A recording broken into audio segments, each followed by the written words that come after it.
Welcome to the Hot Shop. My name is Emily. I'll be your MC for the day. This morning we are going to create a few vases. And so what that will look like is the process. It'll start by preparing the color bar at the end of the rod there. The color looks black. It may not be that color. It's just dense. And then we'll dip into the furnace to gather some clear glass. All the glass in the furnace looks orange when it comes out, but when it cools down, it'll cool down to clear.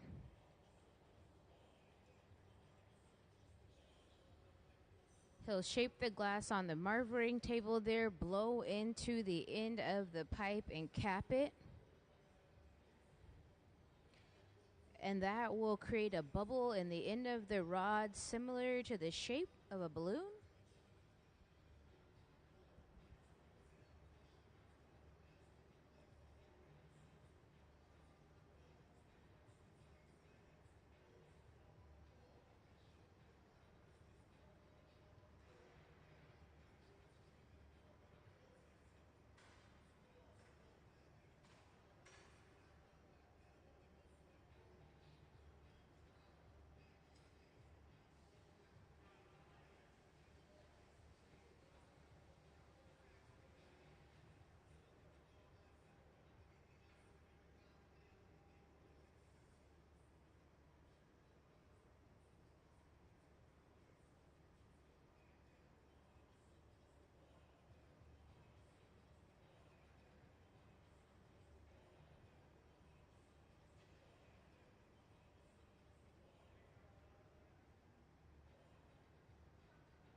He'll bring the glass over the clear bubble, snip it with the diamond shears to release the extra material, and then that color will be stretched all the way back towards the end of the rod. It's known as a color overlay. That is how we're going to add color to the surface of the glass.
He'll dip back into the furnace to take a gather over that color overlay. Now that the bubble has color, we'll add more clear glass around it.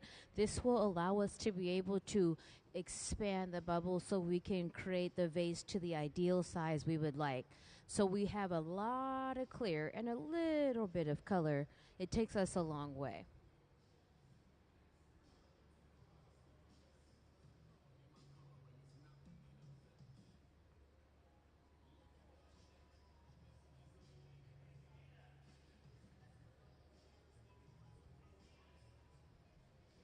He'll go in with the block. The block is a piece of hollowed out fruit wood that has been soaking in water. It cools down the outer layers while keeping that core nice and hot, so we're able to blow out the bubble and expand it. We want the outer walls to be nice and chilled, so when we blow out the bubble, it all expands evenly.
She'll blow into the end of the pipe to expand that color bubble on the inside.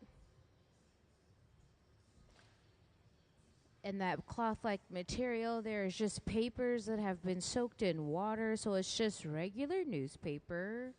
And it allows her to be able to shape the glass almost as if she's using her bare hand.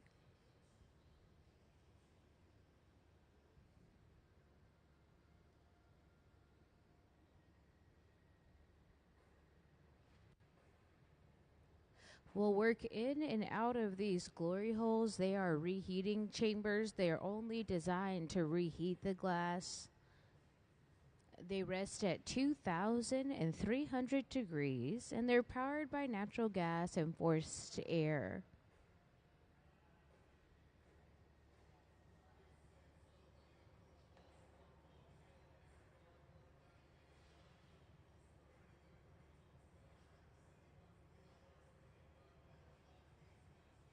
She'll dip into the optic mold. That optic mold there will freeze into the surface of the glass and it'll create low and high points, kind of like a Ruffles chip. And then the additional white color bar that Gabe is heating up now, we're going to roller wrap it around the glass.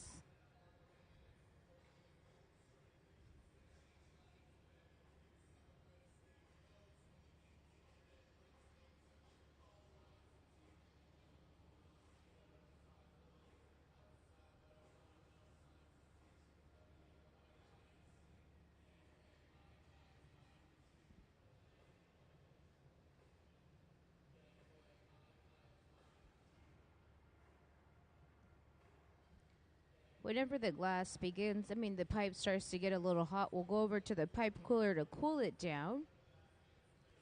The hot shop team that you're looking at today have been working in the hot shop for many, many years, almost over 20 years, some of them.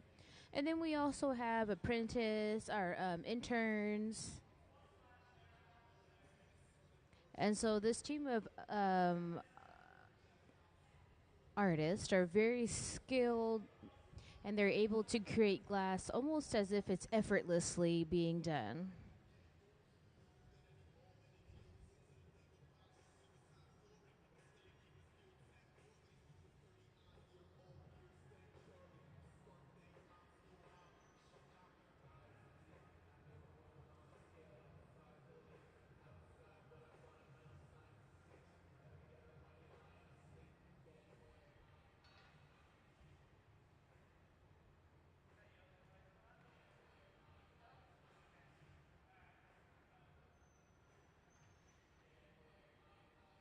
So we'll bring over the white wrap and wrap it around the the optic mold.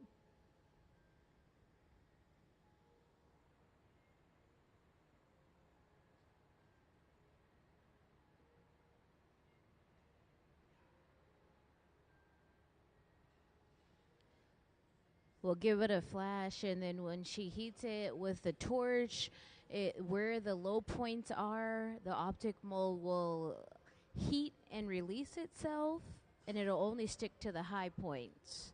So it'll create a design on the surface of the glass.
So we'll carve into the glass. This will just cinch the pattern and bring the pattern together there at the end. So we'll clean it up. He blew into the end of the pipe to expand the bubble. She'll go in with her diamond shears to release the extra materials. The diamond shears cut in a 360.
she'll carve into the end of the glass there, and that'll create a jack line. And this line is very important as she carved into the glass. This creates tension in that area, so it creates a weak point.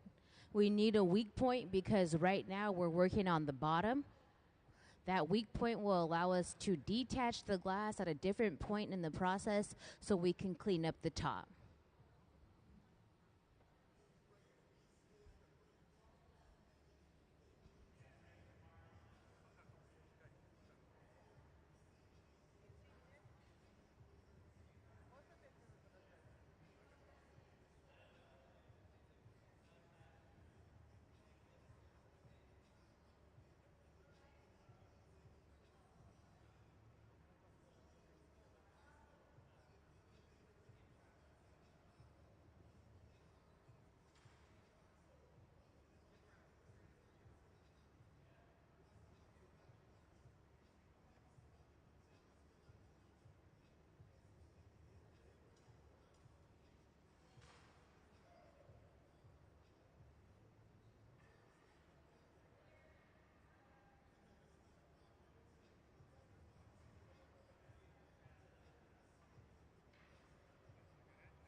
We're shaping the bottom to be able to add on the foot. The foot will be added on solid with the clear glass that Nick is gathering from the furnace. Can we please see the furnace diagram? So all of the glass in the furnace is clear. We gather from the furnace to be able to add to the process. As you can see, it's powered by natural gas and forced air. It runs 24 hours a day, 7 days a week, and it holds about 1,000 pounds of molten hot glass. It rests at 2,100 degrees. That ceramic pot inside of the furnace is what holds all the glass. And now we're going to bring over that additional piece of glass to be placed onto the foot.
We put a little bit of water on that jack line we carved in, tapped the pipe, and it released the glass from the initial blowpipe.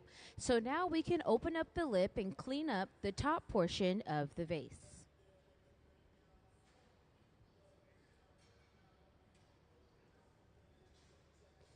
So as you can see, initially when we started, the color bar was kind of dense. We weren't sure what the color was going to be of the vase, but as it's cooled down and as we continue to work it, it's this really pretty transparent purple.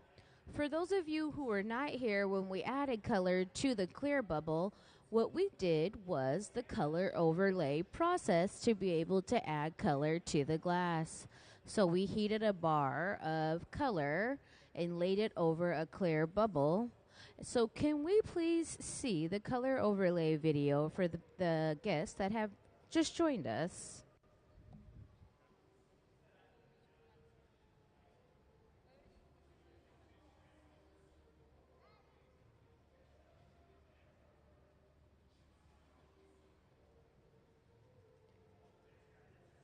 Can we please see the color overlay video?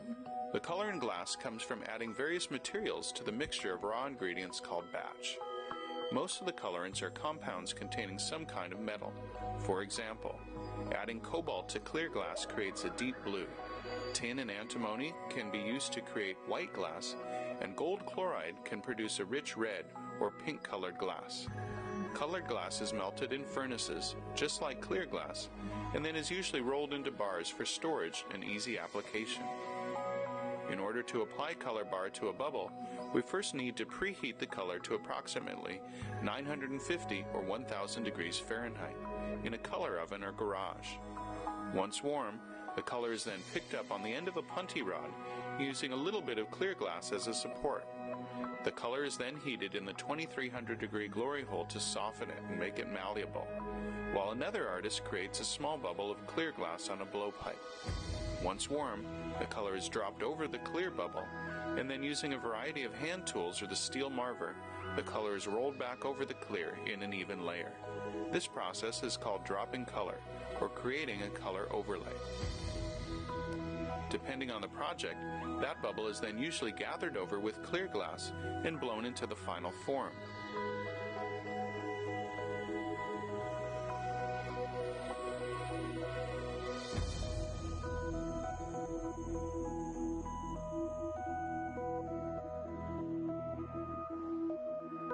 The finished product may appear to be all made from colored glass, but when viewed in cross-section, we can see that there is only a thin layer of color sandwiched between many layers of clear glass.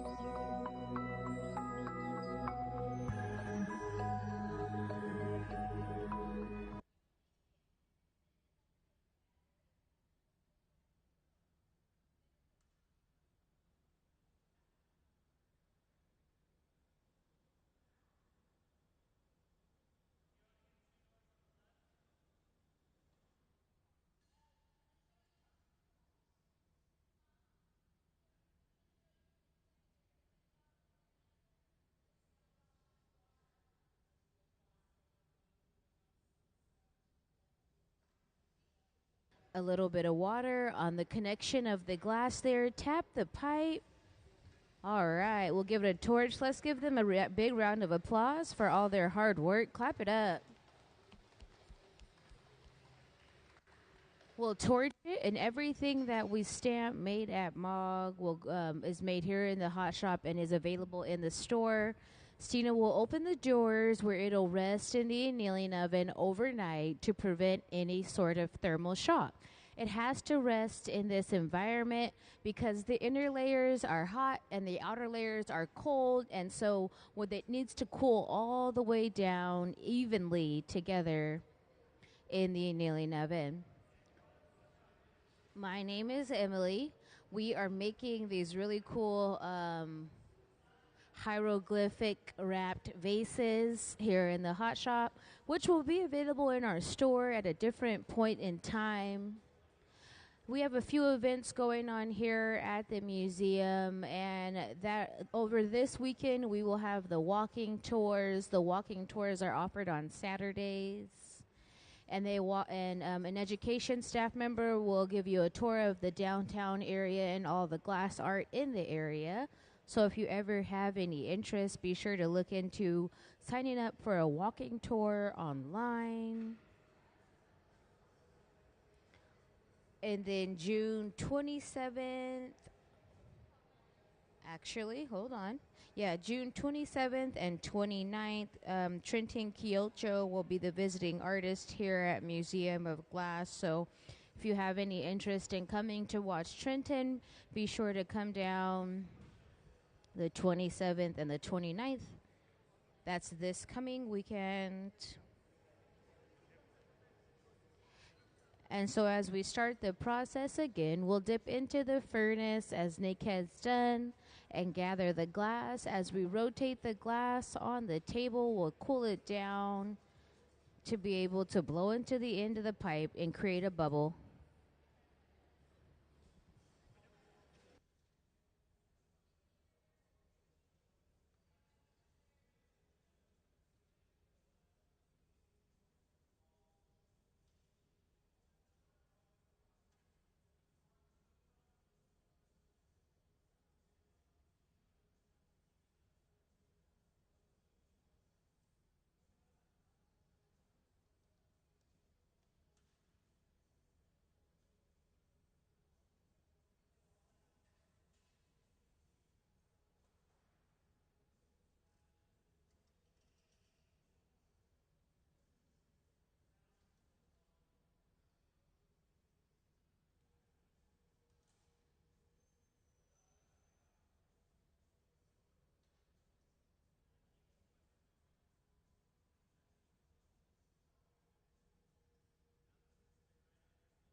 We'll dip into the furnace to gather some more glass over the bubble. The more glass that we gather, the more we can blow the bubble out to get the desired size of the vase that we are creating. That furnace there, it rests at about 2,100 degrees. It can hold up to 1,000 pounds of molten hot glass.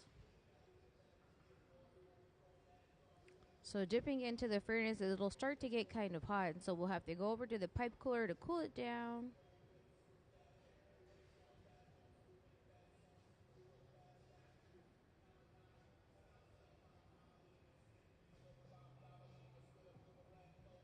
We'll go in with the block. The block is a piece of hollowed out fruit wood that will allow us to cool the walls down on the glass. And the more that we cool the walls and keep the core nice and hot, when we blow the bubble out, it'll all blow out evenly.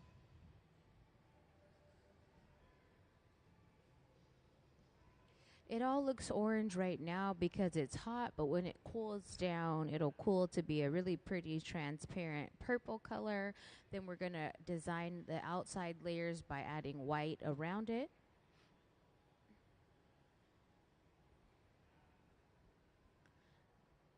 That block is a piece of hollowed out fruit wood.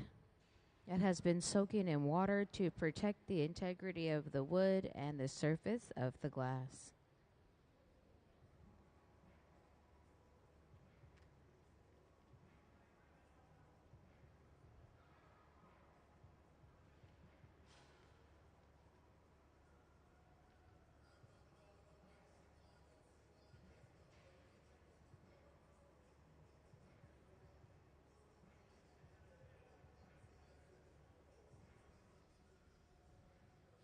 She'll shape the glass with those papers. That cloth-like material is just newspaper that has been soaked in water. That will allow her to be able to shape almost as if she is using her bare hands.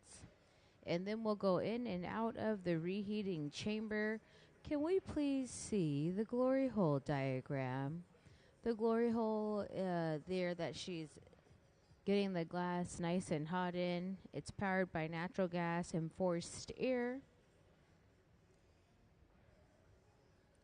And now she'll dip into the optic mold, which will freeze into the surface of the glass. The optic mold will give up low and high points, almost like a Ruffles chip.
Now we'll bring that white glass and roller wrap it around the glass. The white glass will stick to the top of the optic mold, and in the low points, the glass will melt away. And so it'll leave these positives of just marks of white glass.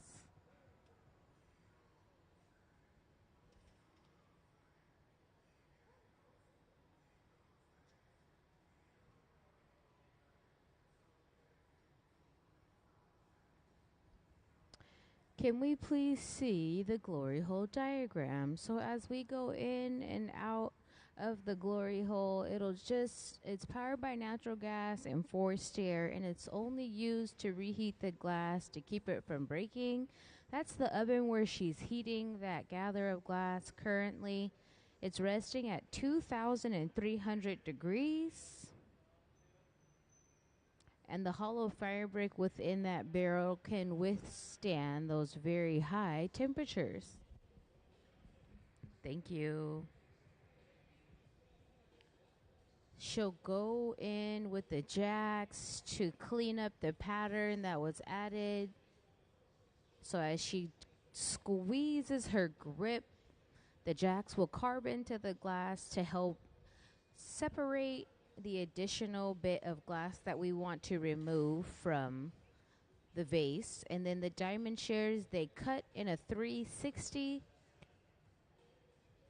So as she cinches the glass, it'll remove the extra material.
So now we'll carve into the glass to create a jack line.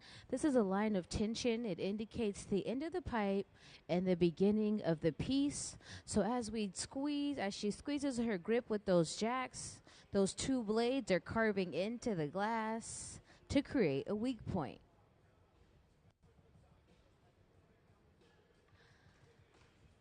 The Hot Shop team that you guys are watching work today, they are our full-time glass artists that are always here working in the Hot Shop, with an addition of their intern from the Hilltop Artist Program. And so they've been working here for many, many years. They make glass blowing look very effortless, but it takes a lot of skill set to be able to create just about anything in glass. And so you're able to see things come to life here very quickly.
So now we'll paddle the bottom, and then we'll add some an additional bit of glass to the bottom there, and shape it.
So that extra bit of glass we added to the bottom will function as the foot, which will help the vase stand.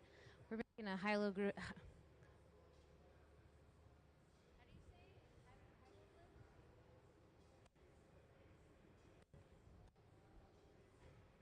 we're making a vase here in the hot shop today. If you guys have any questions, my name's Emily. Feel free to shout my name out. I'll be happy to answer your questions. The next part of the process will consist of transferring the vase off of the initial blowpipe. So we are able to clean up the opposite side. So we're able to shape the top.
where we carved in that jack line earlier, it's really important that that area is nice and hot. So that's why she's flashing it with the fluffy torch. So when she adds water, thermal shock will set in properly and it'll shock the glass and then it'll help remove it from the end of the blowpipe.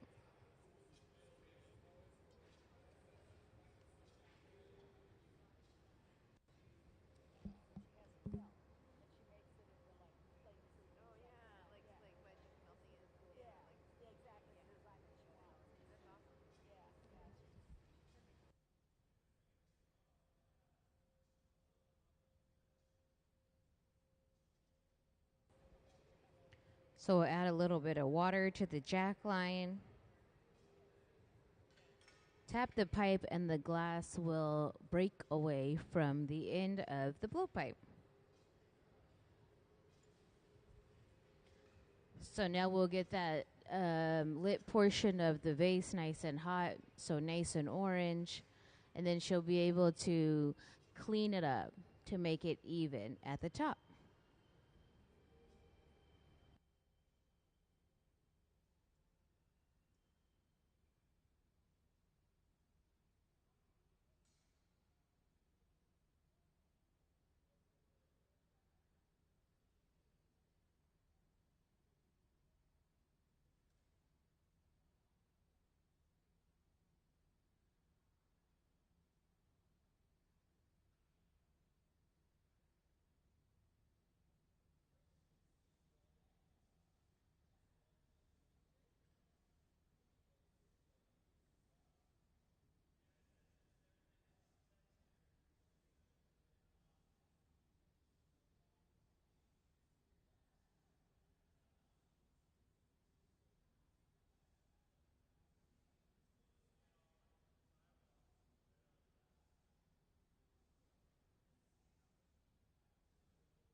We'll give the connection point there at the end of the piece a nice flash.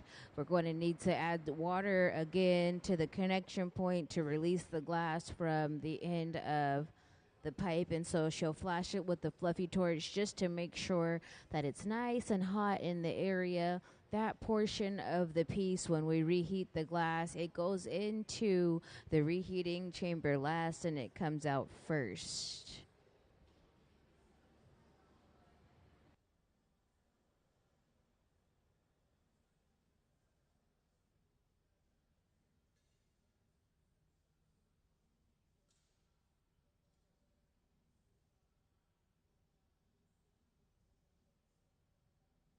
So we'll put a little bit of water on the connection point there on that transfer rod.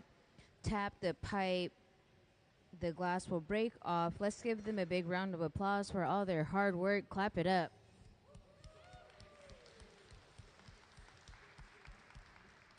Everything that is stamped made at MOG or with the Museum of Glass logo has been made here at MOG and is available in the store.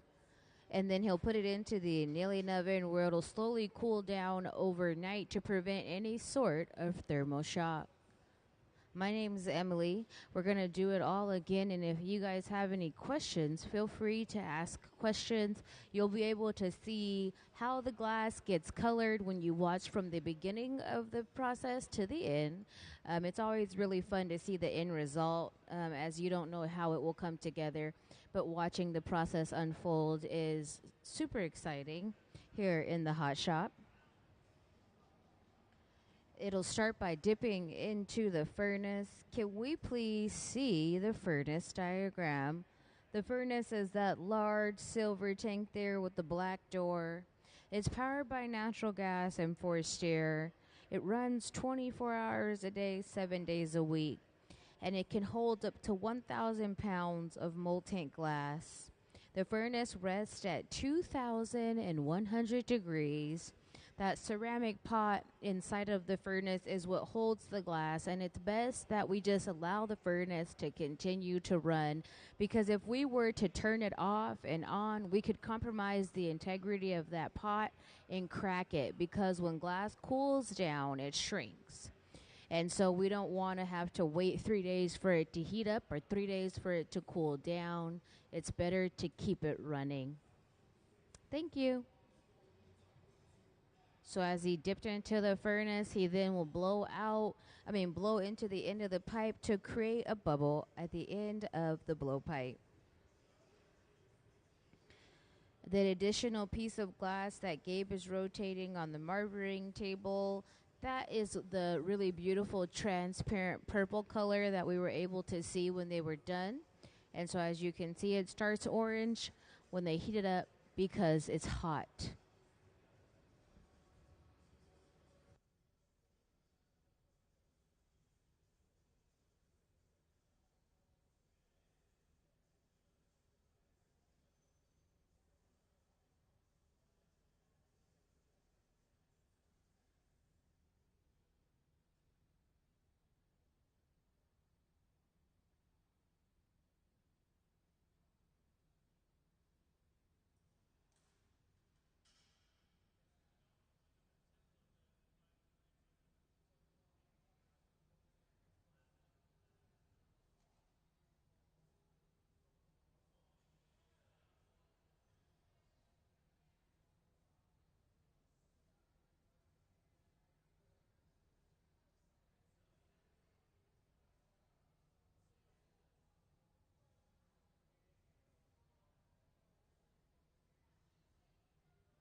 He'll go in with that block to shape the glass. The block is just a piece of hollowed out fruit wood that has been soaking in water.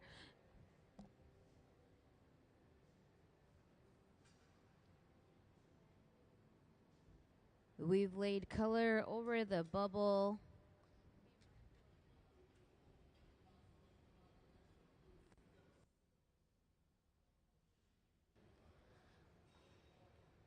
After laying color all the way back and stretching it all the way back towards the end of the pipe, we gathered over it. When we blow this out, it'll be that really pretty transparent purple.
If you are ever interested in the opportunity to have a walking tour here at the Museum of Glass, so one of the education department staff, we tours people through the downtown area to talk about the glass in the area, and you can sign up for that online, and that happens on Saturday mornings.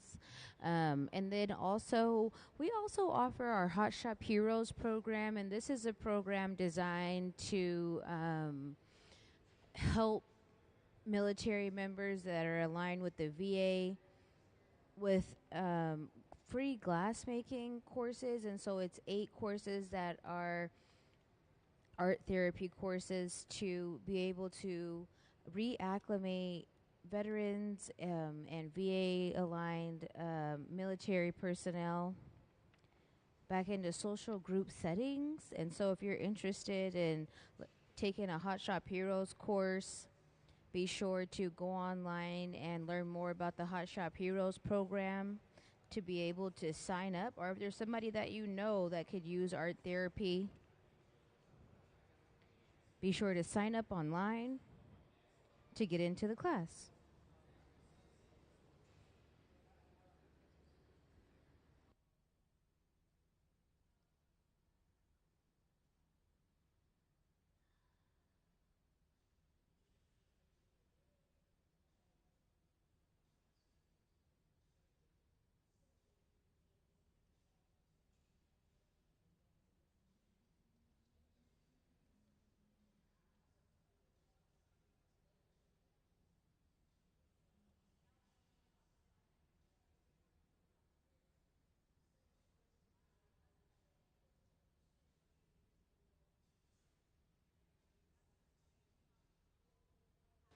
She'll dip into that optic mold. That optic mold will then freeze into the surface of the glass. So now when we roller wrap the white onto the surface of the glass, the white part will only stick to the high points. And in the low points in the between, it'll melt away, naturally detaching itself and only sticking to the high points of the glass.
So now we'll slowly wrap that white glass around the surface. And then in all the low points, when she goes back into the reheating chamber to heat up the glass will melt away. It will only attach to the higher points of the clear glass.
So now she'll go in with those jacks to carve into the glass.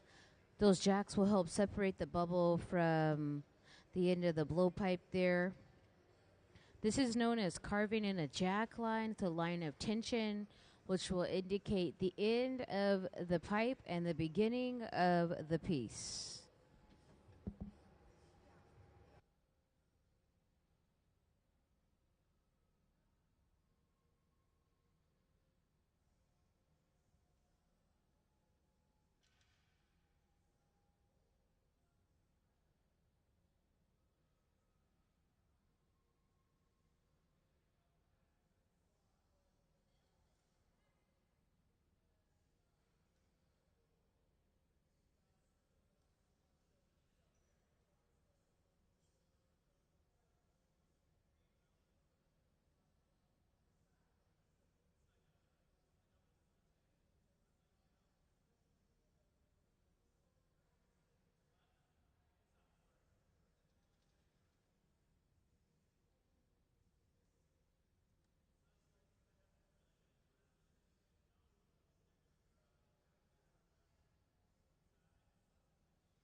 Now we'll shape the bottom. She'll go in with the paddle and follow, softly touching the end of the glass. After we shape this bottom part, we're going to add a foot to help the vase stand. We're making a hieroglyph vase today here in the hot shop. Welcome to the hot shop for those of you who are just joining us.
We'll torch this area of the glass to make sure that jack line's nice and warm.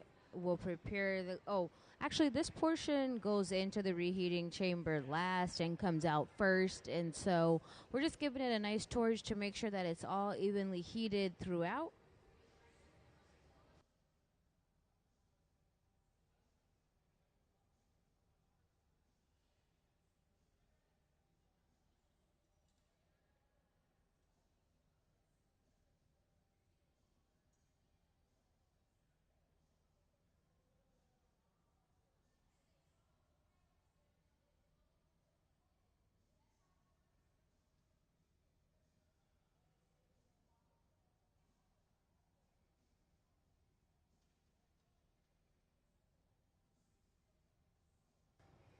We'll add a little bit of clear glass at the bottom there. She'll go in with her diamond shears, and in one snip, the diamond shears remove the extra material and the pipe.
So now that we removed the glass from the end of the blowpipe and transferred it off, they'll be able to get the very top hot. When it gets nice and orange, that means it's very malleable, so we're able to manipulate the shape and eliminate extra material that she does not need. When we take it off of that initial blowpipe and we add water to the jack line, it'll come off jagged, so we'll clean up the top.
We'll stamp it with the Museum of Glass logo. Let's give them a big round of applause for all their hard work. Clap it up.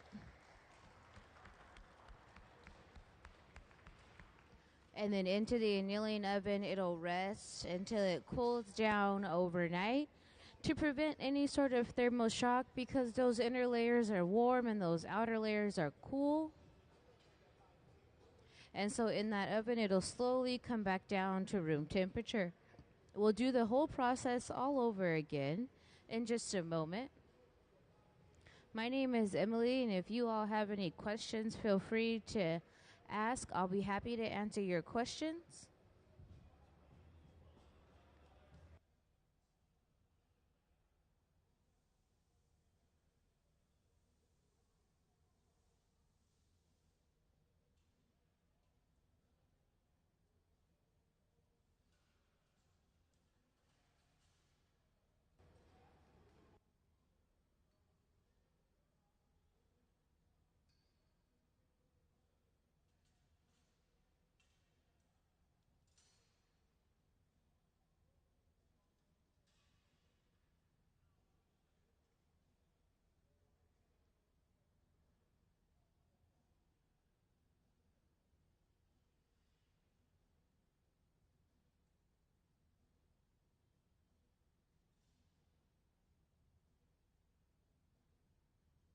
To be able to add color to the glass, we'll pick up some color bar out of the garage.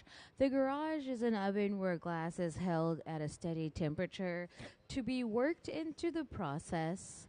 The cool side of the garage is about 800 degrees and the hot side's about 1,000. That's cool for glass, hot in our world. So you'll see he'll pick up the color bar, put it into the glory hole to get it nice and hot. That reheating chamber where he's standing rests at about 2,300 degrees. And then Nick will dip into the furnace. The furnace there is a large ceramic tank. It holds up to about 1,000 pounds of molten hot glass, and it rests at 2,100 degrees. Dipping into the furnace is like dipping into a jar of honey. As you rotate the rod, you'll then be able to capture a gather of glass. And it starts off really small, and we add layers around it to be able to blow out larger size bubbles. You'll see he'll blow into the end of the rod and cap it to create a bubble at the end of the pipe.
So now that we've gathered over that color overlay a couple times, she'll go in with the block. The block is a piece of hollowed out fruit wood that has been soaking in water. And what this does is it'll cool down those walls, those outer layers, while keeping the core nice and hot. We want the walls to be cool and evenly shaped. So when we blow into the bubble and the glass expands, it will all expand together.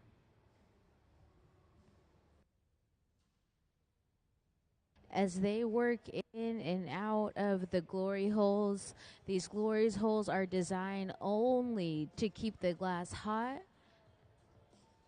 They rest at about 2,300 degrees. Next, she'll dip into the optic mold, or after she shapes the glass at the bench first, sorry. She'll dip into an optic mold.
Hello. Oh, the microphone magically works again. That's awesome.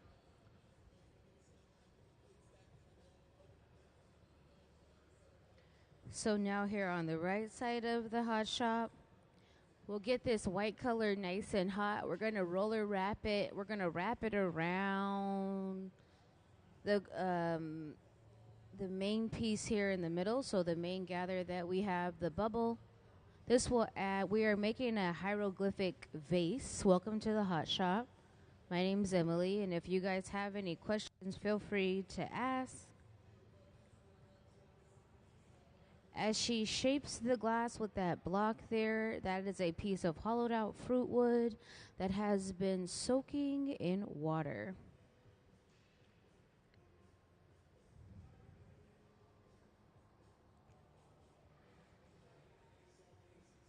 She'll go in with the papers. Those are just folded up newspaper that have also been soaked in water.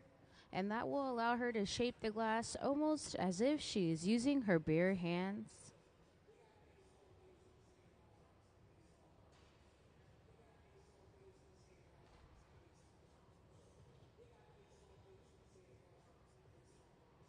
As they go in and out of these reheating chambers, these chambers are designed to heat the glass up.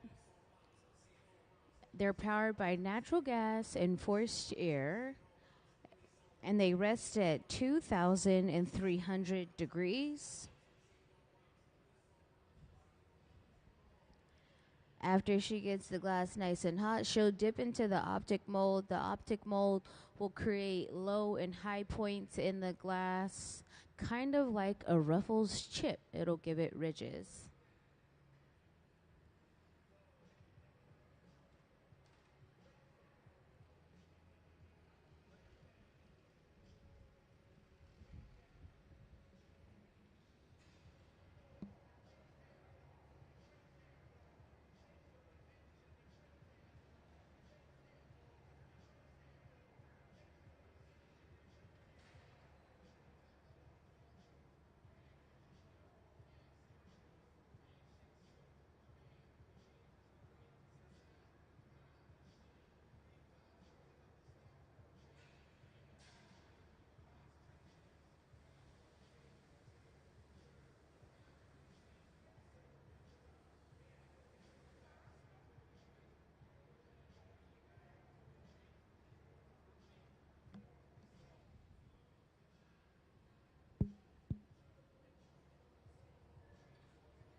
So now as she goes into the reheating chamber to heat up the glass, in the low points where the glass was wrapped, it will detach itself and only stick to the high points, which will create that dot-like effect on the surface of the glass.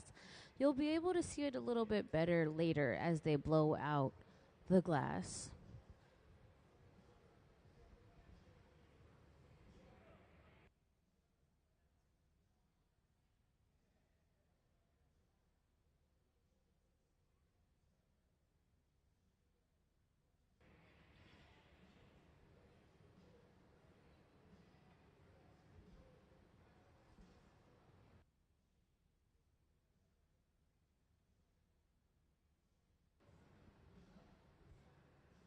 And now she'll carve into the glass, removing some of the extra material to clean up the pattern. Pay attention to how he blows into the end of the pipe. The bubble expands as he blows, as she rotates back and forth.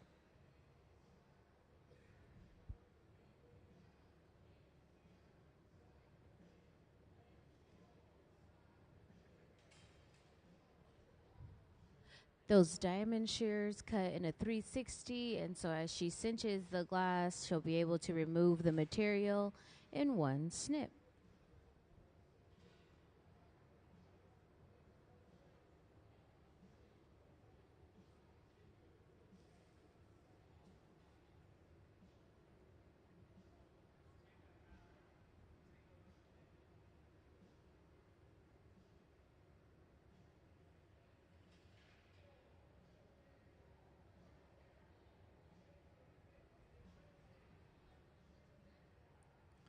She'll shield her hand with a paddle there as she begins to create a jack line. This jack line will help move the bubble away from the end of the pipe.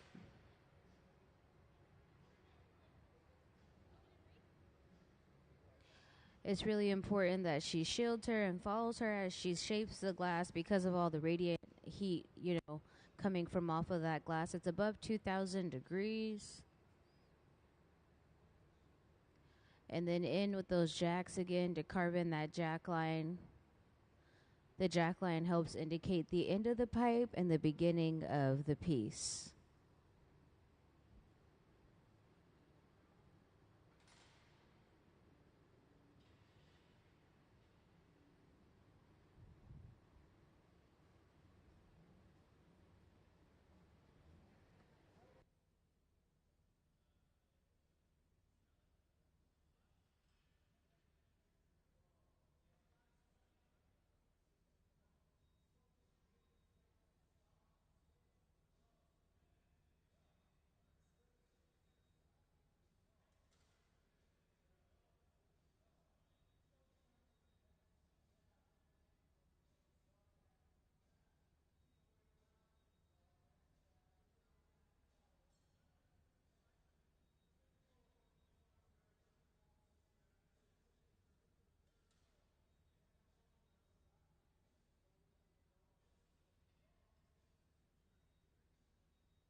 So the extra bit of glass that we added to the bottom will function as the foot to help the vase stand up.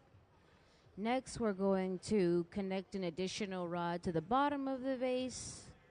Take it off this initial blowpipe and work on the opposite side. We have to work upside down before we can clean up the top. And that's because it's better to be connected to the air as you shape the bottom of the glass.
We'll put a little bit of water on the jack line that was carved in earlier. The water will set in, create shock, will tap the pipe to release the glass from the end of the blowpipe. And now that small access point, maybe it's about, this big or so, we'll get it all nice and hot and then slowly start to open up the neckline.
We'll put a little bit of water on that connection point and then tap the pipe, which will help release the glass from the end of the pipe. Let's give them a big round of applause for all their hard work. Clap it up.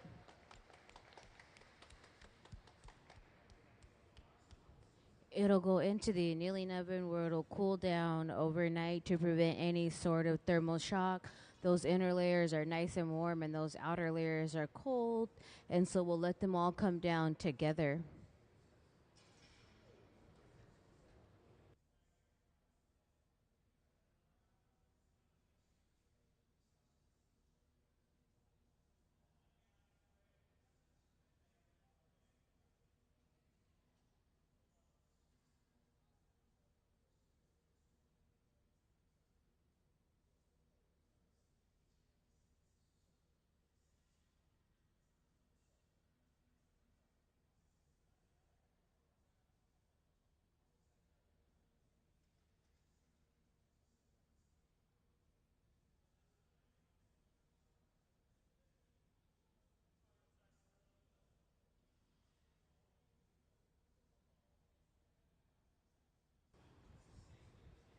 So the process starts by dipping into the furnace. Can we see the furnace diagram?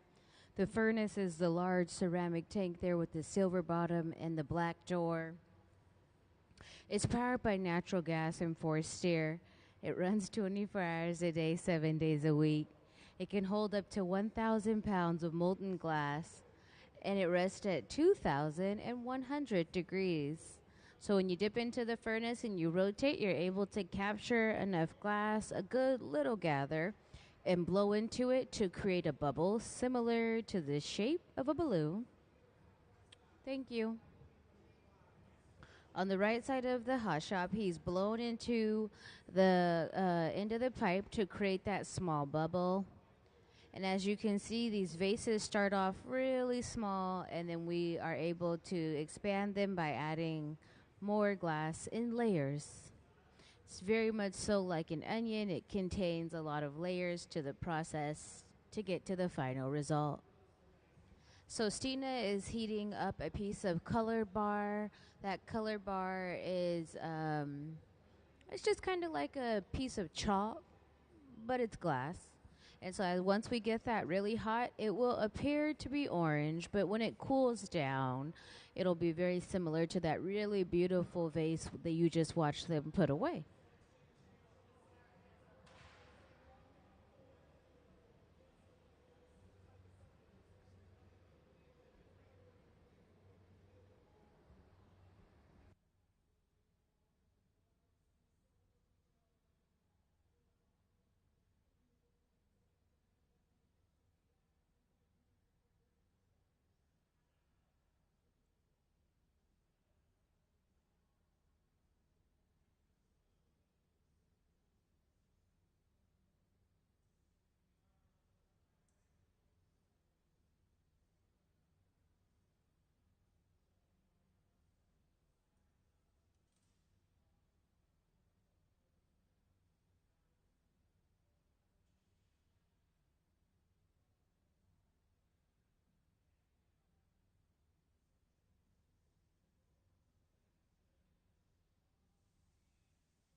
So we have to allow for that color that we laid over the clear bubble just to cool down and set itself up.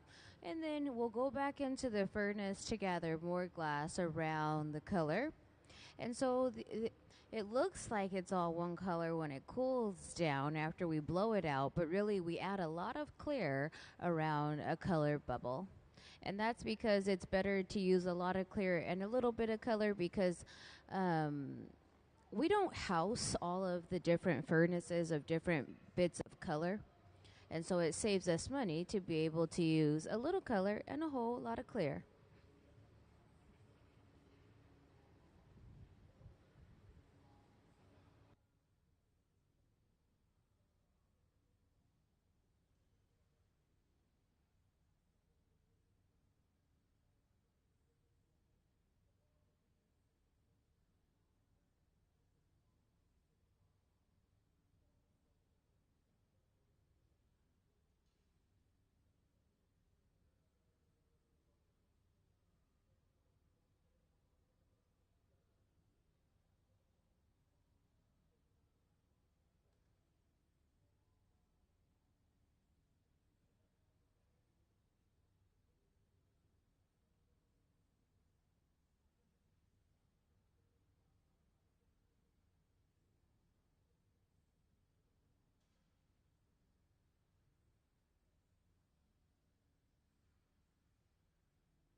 He'll use that block just to cool down those outer layers. That block is a piece of wood, fruit wood specifically, that has been hollowed out and soaking in water. And this will protect the integrity of the wood and then the surface of the glass. And what that does is it cools down those walls while keeping the core hot. So when they're ready to blow out the bubble, it'll just all expand evenly.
She'll use the papers to shape the glass. It's almost like using her bare hand. Those papers are just folded up newspaper that have been soaked in water.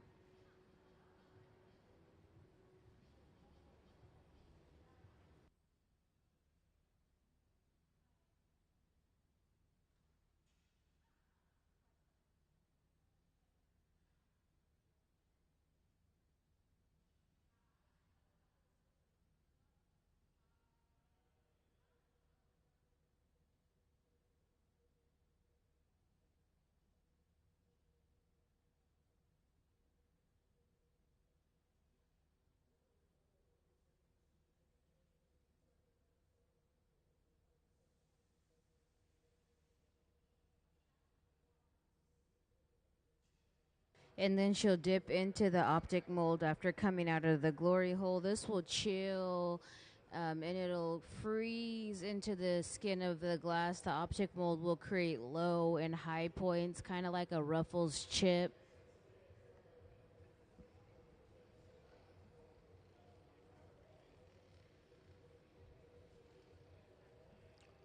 For those of you who are just joining us, welcome to the Hot Shop. My name's Emily. I'll be your MC for the day. If you have any questions, feel free to ask. We are making a hieroglyphic vase.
So you wrap the white around the optic mold, and so where the glass is low, when she heats it, it will just naturally burn away. It has nowhere to go. But where it touched it at the high points, it'll stick to the high points of the glass and it'll reveal pattern.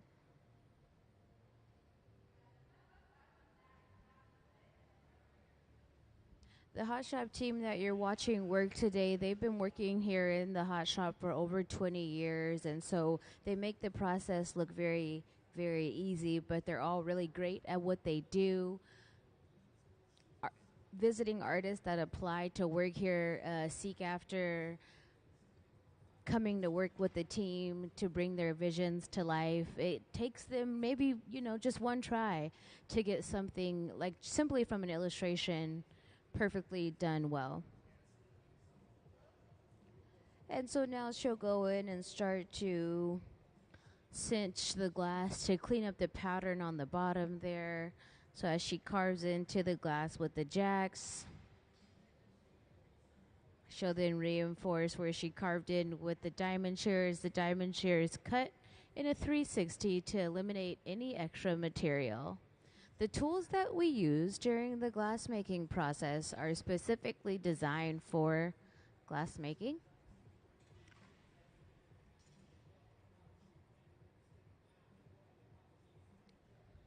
So we'll go back into the glory hole to get the glass nice and hot. Can we see the glory hole diagram? The glory hole is powered by natural gas and forced air, and it's used to reheat the glass to keep it from breaking. The temperature is kept around 2,300 degrees, and the hollow fire bricks within that barrel can withstand the very high temperatures. Thank you.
And now we'll add some additional glass to the bottom of the vase here. Just a bit of clear glass will function as the foot. If you're ever interested in booking a walking tour, you're always able to go online and book a tour that when an education staff will tour the downtown Tacoma area to learn all about the glass in the area. And those are on Saturdays. And we also have many other workshops and events here at the museum. There's hands-on events that come out that are open from time to be able to sign up and make things here in the hot shop or in the education studio.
After this phase, we will take about a 1 hour lunch break, and then we come back in about an hour, and we'll do it all again until 5 p.m.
So now we'll connect the transfer rod to the bottom of the vase. She will add some water to the jack line she carved in earlier.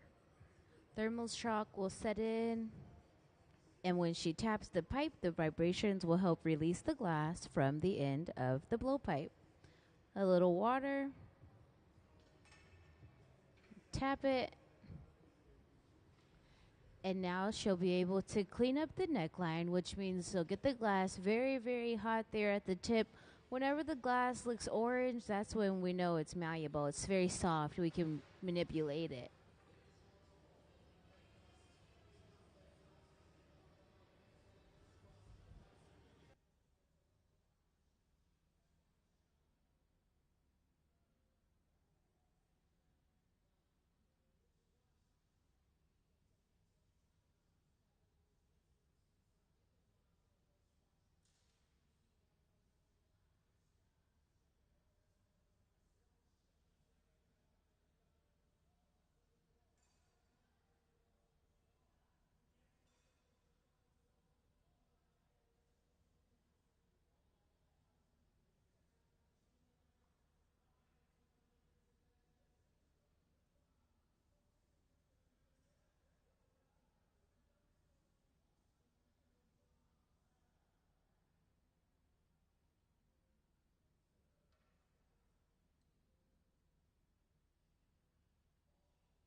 We'll put a little bit of water on that connection point and tap the pipe.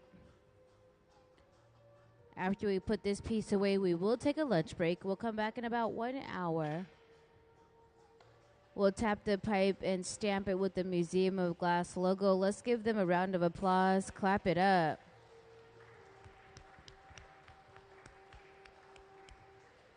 Everything stamped with the Museum of Glass logo was made here in the hot shop, so be sure to check out some items in the store.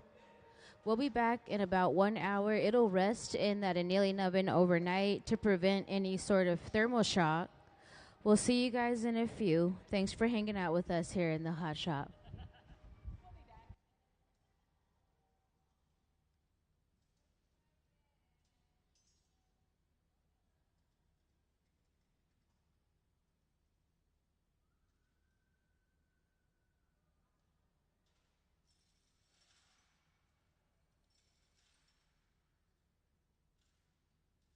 My name is Tarika Waters, and I am originally born in Richmond, Virginia, from the DMV, DC, Maryland, Virginia area.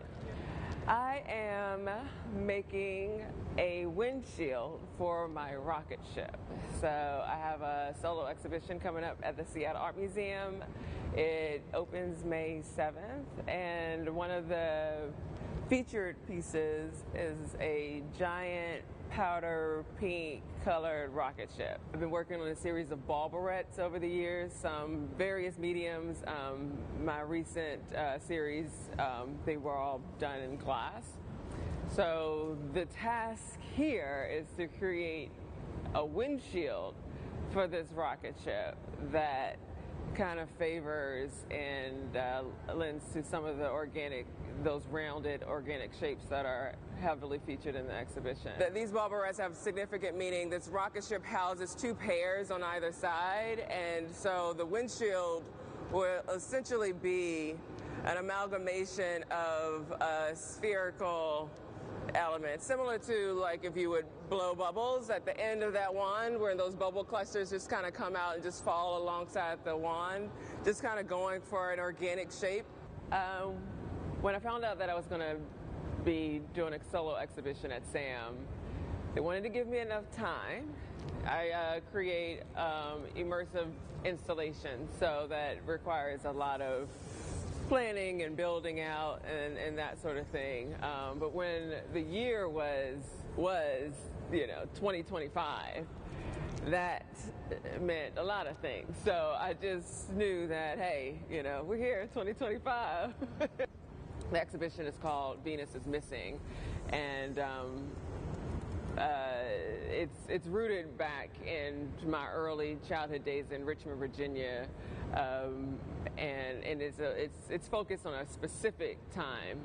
I'm an 80s baby. I was born right at the height of the 80s, where the times looked a lot different than they do now. Not by much, but that was the onset of a lot of consumerism and just vibrant, saturated colors, a lot of distractions, television, just pop culture all around. For me, I like to draw from these elements that are symbolic of that time, symbolic of my childhood, that are, they are ubiquitous, but because they fit particularly into my narrative, then I can kind of bend and shape what that story looks like specifically for me and people who look like me. And so the ball barrettes have been a really great kind of anchor point in that I'm able to tell various stories with just that one specific object.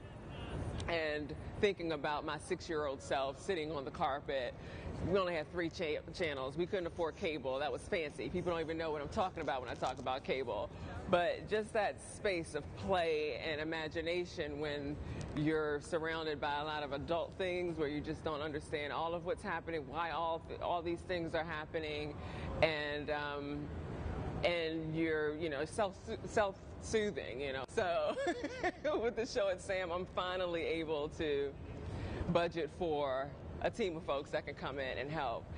When this residency came up, this was like, this is perfect, because I can then have that extension of the series that I was working with at my solo exhibition a couple of years ago that featured those glass ball barrettes at the Museum of Museums, and then kind of keep that story going.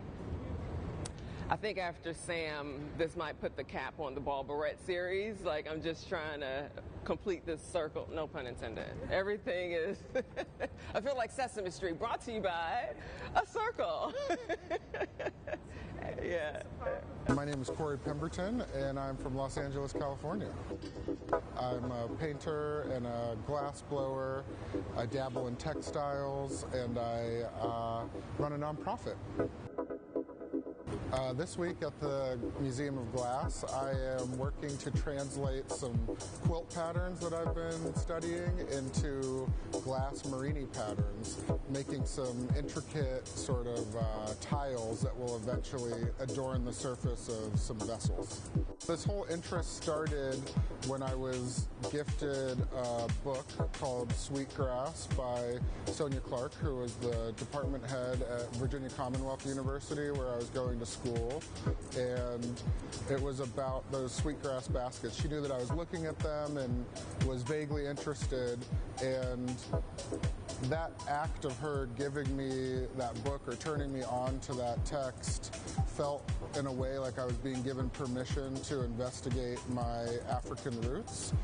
And I am of mixed race, and so sometimes I felt a little bit like it wasn't my place to investigate that sort of work or those sorts of interests in my work. And ever since then, I've had this interest in celebrating the makers who came before me in my lineage, potentially, and sort of inventing a history. The one pattern that we've been focusing on a lot the last few days is the log cabin quilt block.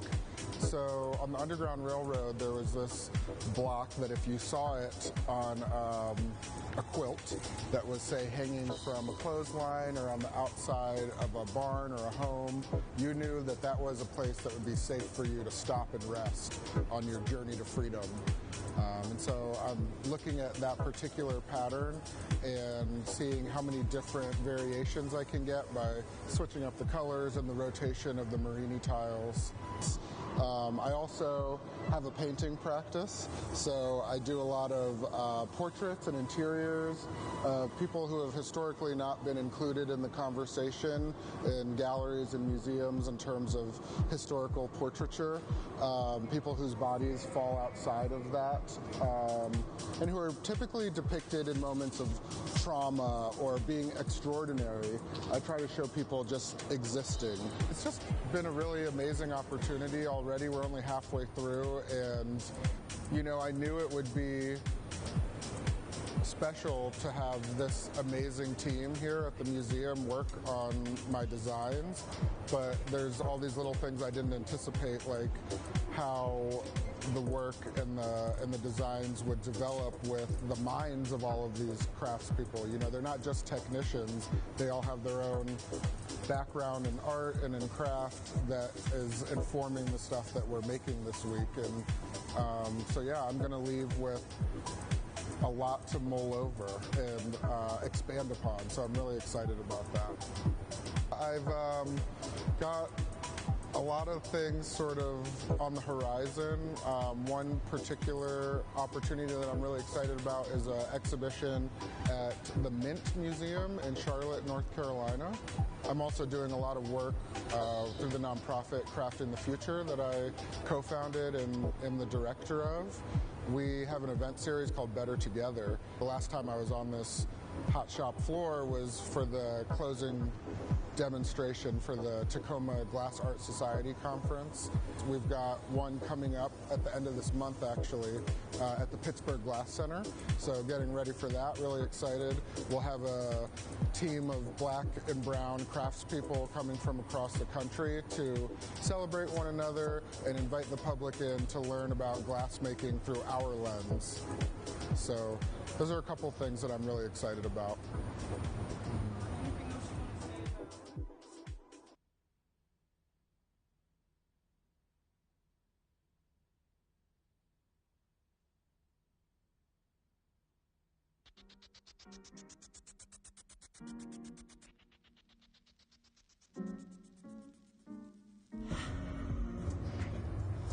Well, thank you guys all for being here and being such an integral part of my career.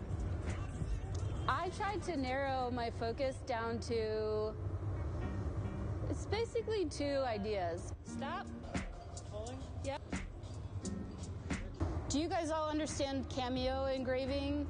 So I'm cutting through layers of color to make an image. The more white glass that I remove, the darker the shading. It's a black cylinder with a white sheet on it, and the imagery all comes from photo booth pictures. So this is a cameo engraving on a blown form, but instead of just a white rectangle, it's these kind of blobby forms. Where the white sheet glass is will still be cameo engraved, but in between there'll be a line drawing to continue the image. So it's an interrupted image. I've been trying to figure out how to explain this to everyone in a way that makes sense, but you all might just have to see it when I'm done. Yeah, I actually went to college for 2 years for animation before I got into glass. And I think that's one of the reasons I'm really drawn to engraving, is it gets imagery that I enjoy drawing into glass blowing. I love the physicality of the glass blowing and the teamwork, and then I love going home and sitting by myself for hours. It's really meditative for me to do the engraving part, and then this is like loud and fast, and you don't really have, you have to just react, you know? So this process for me really feels like it kind of encompasses both things, the way my brain works, you know?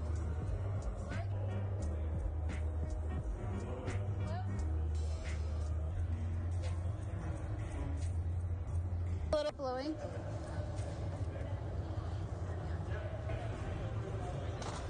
All right, we'll put a jack line in that. Are you okay? Yep.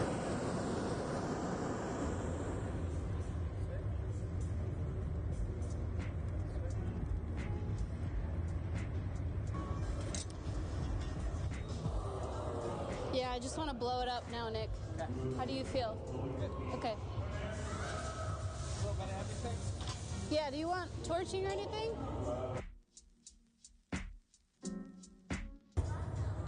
Is that the cerise? The cup? Yes. Yeah, left side. Can you do one more? Yeah, I got it. Take.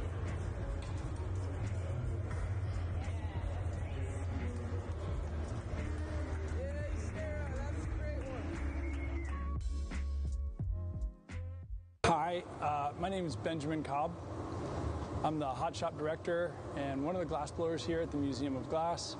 Originally, I'm from Newport, Rhode Island, and I've been living in Washington State for 22 years. Yeah, I would describe myself as a maker or an artist.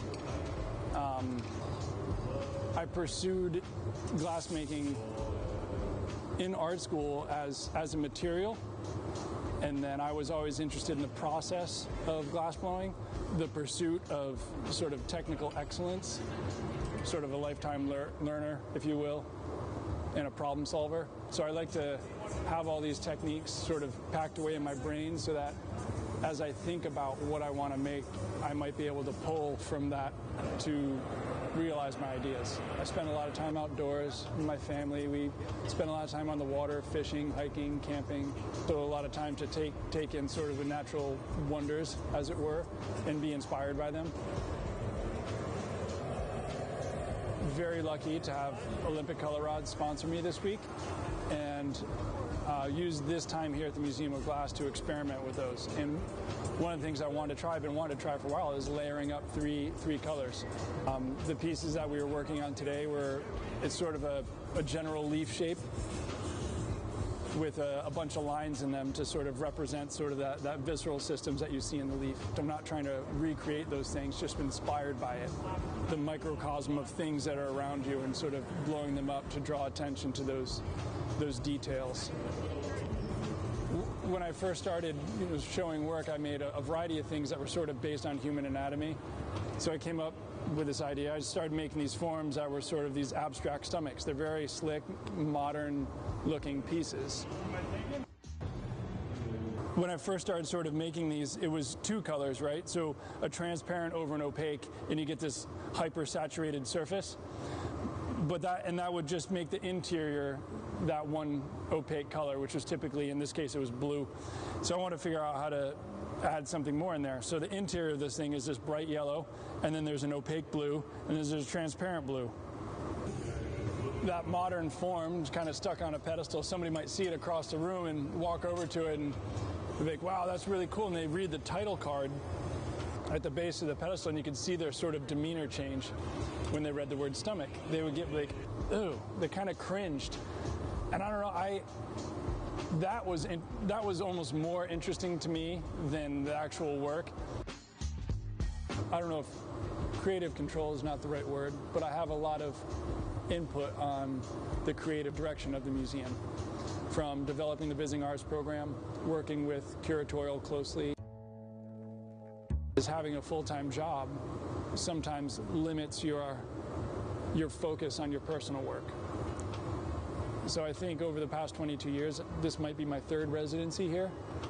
I mean, there's nothing wrong with that, but we facilitate other people's ideas. That's what we do. We facilitate other people's dreams coming true here in the Hot Shop. And to be able to have this 5 days to focus on my own work is awesome. It's incredible.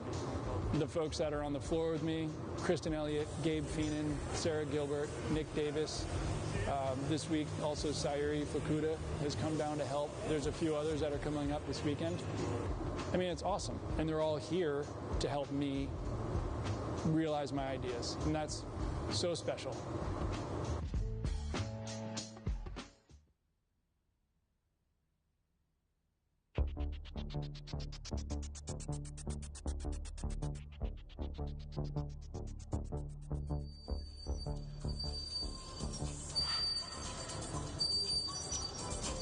All right, start to go flat, Nick. Yeah, Jordan, push it forward. Stop.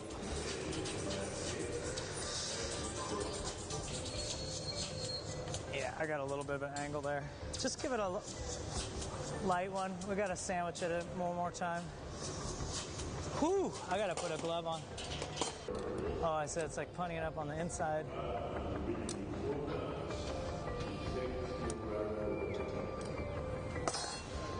I'm sure it's in like a uniform, you know? No. Yeah, so now we're going to put a punny right here, Sarah.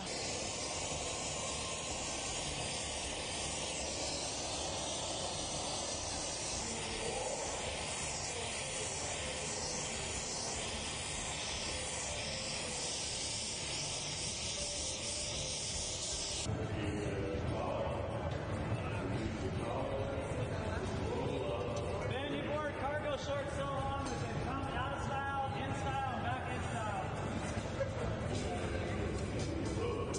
Cap?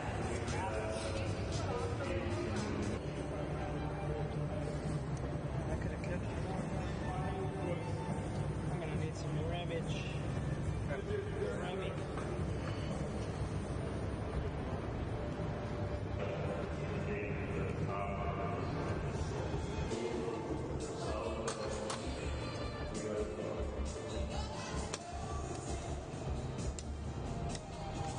You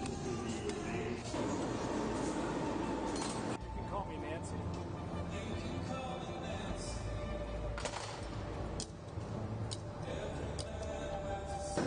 I'm just cooling it. I'm not choking it anymore. Ooh, this is leaking. Got a little air on it? It's sitting right now. Okay. You ready?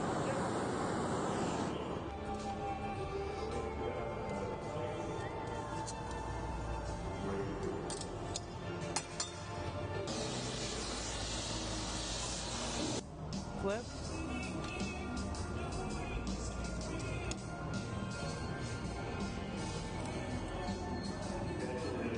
Sarah.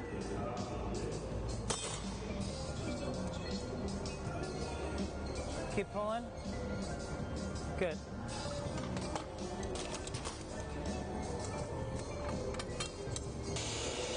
Flip.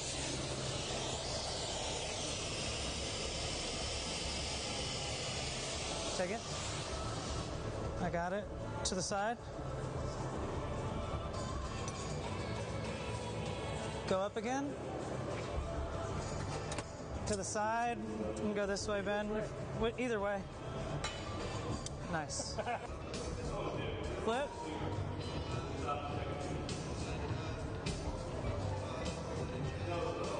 Start torching up there, Nick. Pull, Sarah. Stop. Let me get the other torch. Good. Now I'm going to get out real quick. Hui. Give me some tweezers. We'll make some small stuff tomorrow.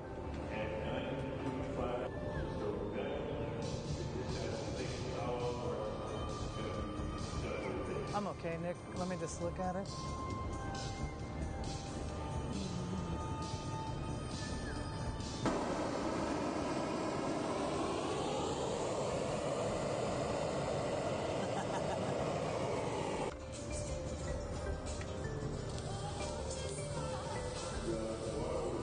How's it coming off? You want it flat or on edge, Nick? Edge. Flip. One more flip. All right, take it.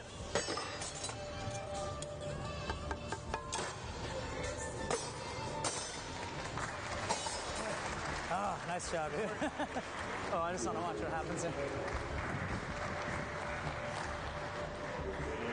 You got it, Nick. Perfect. That looks great. Nice job.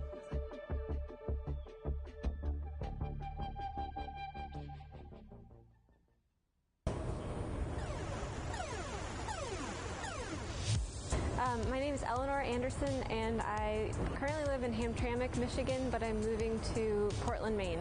My practice is mostly grounded in textiles, but I love the process of learning other mediums and playing in other genres. So I work mostly making large-scale fabric collages, and those incorporate a variety of different textile techniques. Sometimes weaving, sometimes knitting, sometimes hand embroidery. I think a lot about the human urge to play. Compositions where I stay fully engaged in the whole process. I don't have a preconceived plan before I go into them, so they really come about in a emergent way rather than a pre-planned sort of I have a sketch or something like that. I came in with a lot of experiments that I started during the residency at Pilchuck, and then this week they're all getting a lot bigger. We're making some glass bricks or squares that I'm going to be later using in installation. And I've also been experimenting with flame marking stringer into a knot pattern, and so these are getting applied to different vessels, like some bowls and vases.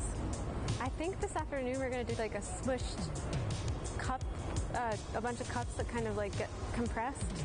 I think they might be, maybe they'll exist on the blocks, or maybe they'll exist on a table or in constellation with other works.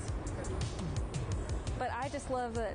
I love that they're so vibrant. I love that they stay luminous, and they can be both matte and transparent and sandblasted or shiny, and the light reflects and they glow. It's really like a collaboration between me and the material, or me and machine. I'm Cedric Mitchell. I'm a Los Angeles-based glass artist. I think, as an artist, it's just, you have to, one, believe in yourself, And then, I spent a lot of time with perpetual practice. I come from a production background. A lot of my influences come from Editorial Sotsas and the Memphis Design Group, Nickelodeon, so like childhood cartoons and like old school 90s and 80s toys that came from that era. And then also playground equipment, incorporate bright and vibrant colors and, with a mixture of like these black and white stripes and these crazy like busy patterns. Glass was like a wide open lane. Like when I first started blowing glass, just doing research on like famous black glass artists and realizing that there weren't very many of those people. So like my search results generated like Deborah Moore, Thurman Statham, and Shay Rhodes. Those are like my 3 reference points.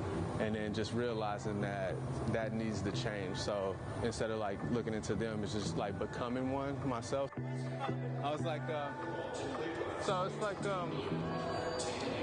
like a bean. Like I usually like make these really tight, crisp forms and things like that. But I started talking about this thing called the modern funk aesthetic, and then I started looking at my stuff, my work, and it's like it's not funky enough, So like making it a little more funky, like adding like this crazy wild pattern and like some softer type shapes where it's not super crispy and then maybe off center a little bit, and then some elements are still like straight, like it's straight here and straight here, but it's like a little funky in there. And then you're still using like those traditional techniques like Marini and Kane and then the Encamo technique, but then like trying to make it mine. Yeah. In the background, is that green? It'll be opaque, so like opaque color. So the first one I think type effect. And then also like planning to like how can these vessels or these patterns that I'm creating with traditional techniques also roll over into like fashion. Fashion also plays a role as me being like a former musician or a rapper. So like being highly involved in fashion and staying in tune with those things. And then also like hip hop as well, like the graffiti art, the cheetah print came from like fashion, like back in the 90s and the 80s where that was coming about. And then also like wrestling. So like my favorite wrestlers also had like bright colors like Macho Man and then like Sting. Trying to incorporate some of those things in my work. Everything that we're doing is like experimentation. So we've been just like trying new ideas of like shapes and then just figuring out what the Marinis are doing. They're like in the spaces where they're hot, where the Marini are, they create like this weird like bubbles and things. So it's a little lumpy, like a tortoise shell, which adds to the funkiness and the irregular shape.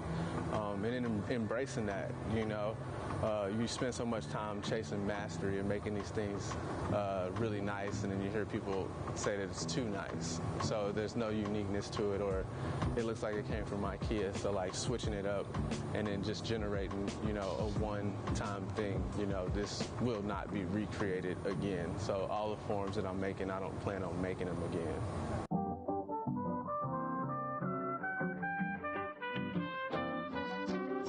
My name is Nate Watson, and I live and work between San Francisco and Louisville right now.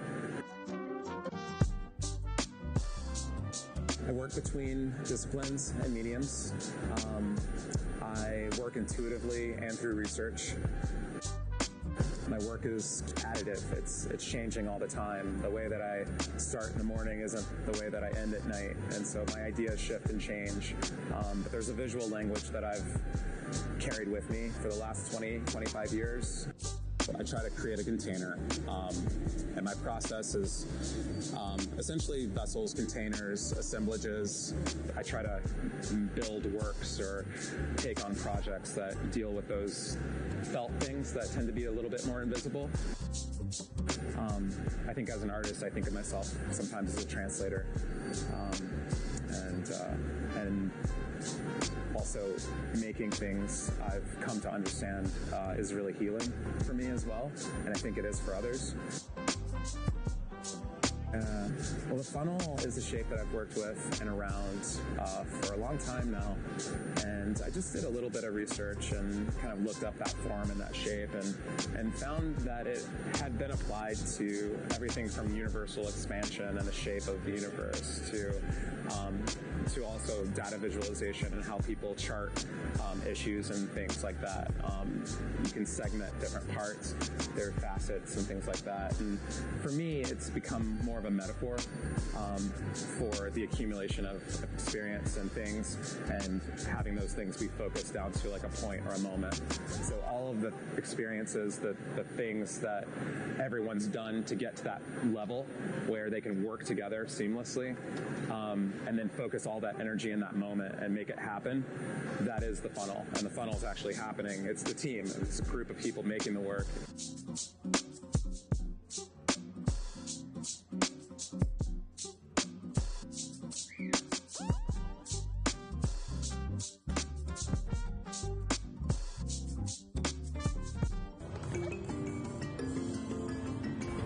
My name is Victoria Amadizda Melendez. I'm from Philadelphia, Pennsylvania.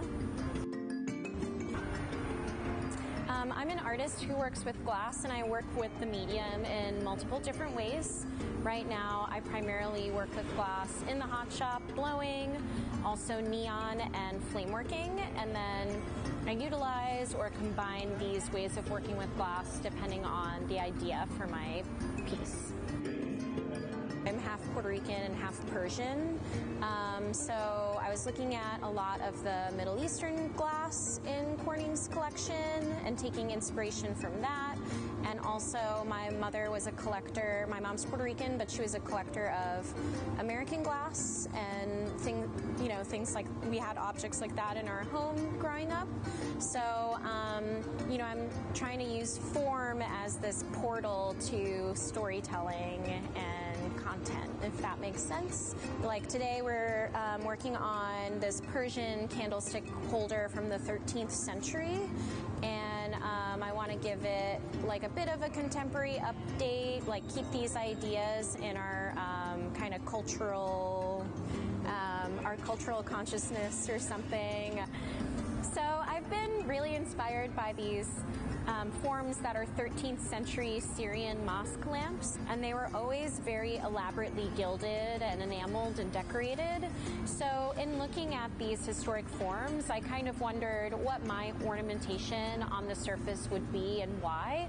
And so here at Museum of Glass, I'm using this stamp that looks like an eye, and for me it's referencing the idea of the evil eye, an emblem that offers the wearer protection from jealousy or ill will. I just feel like it's so meaningful to be able to sit in this bench and blow glass here at the Tacoma Museum of Glass. It's it's a big stage to be on and a huge honor, and it just feels like something I'm going to remember for the rest of my life, and something that really has brought me joy and a lot of confidence and pride in my work.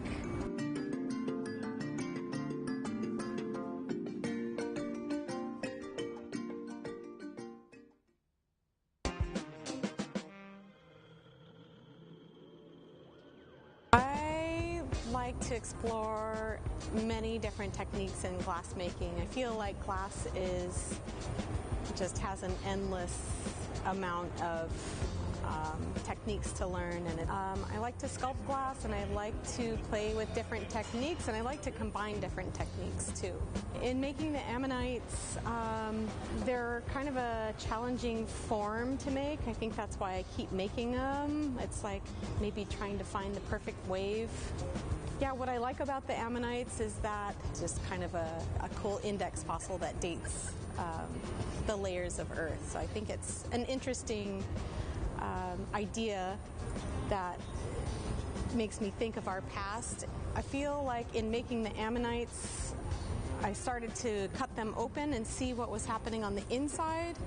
So I felt like what do I really love from that? What do I really love from that? Does it really have to be an ammonite or a shell or a thing? And then I felt like, well, let's just play around with the glass and let it do its fluid thing, and make Marini and do color folds and chop it up and see what that looks like on the inside. I love how you can see them turning in the shop. It's flat as it's been cut through or something, and on the other side you have this beautiful pour surface. The surface of the glass hasn't really been touched, so it has this really beautiful quality of magnifying what's behind it. So I just want to see both of those sides. So I need to figure out a way to display those.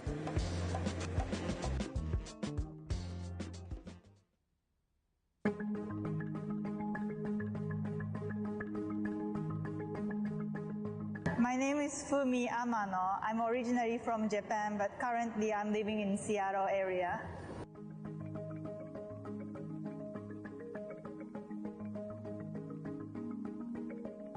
It's my first time doing the visiting artist program here, but when I moved to the US in 2013, I was in Seattle and helping lots of glass artist friends. So because I really wanted to experience in glass studio, so I was kind of helping lots of glass artist friends in this hot shop as well. I was assigned to make a sculpture with glass for a new concourse C at SeaTac Airport. So I'm working with the museum team to create lots of rondelles for that sculpture.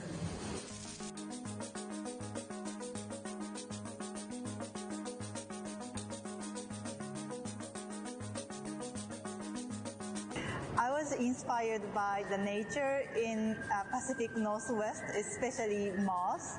It's such a beautiful nature, so I use a lot of cans to create like a moss-looking texture on the rondelles. So it's kind of a lot of experiment in the hot shop, but I really enjoyed it.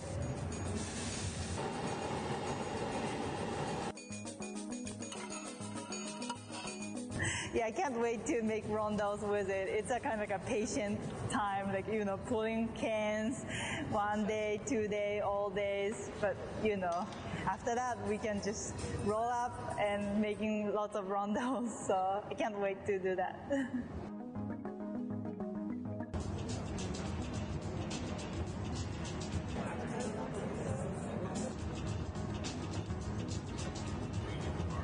Yeah, I do use different mediums. Like I use lots of mundane objects or some like old furnitures. I use old window frames or some like bed legs or something like old recycled materials to create sculptures. And also I really like to make a large-scale installation and sculptures with different materials. I was drawn to glass blowing at first. Then like I started using lots of different techniques in glass because it's such a beautiful craft material.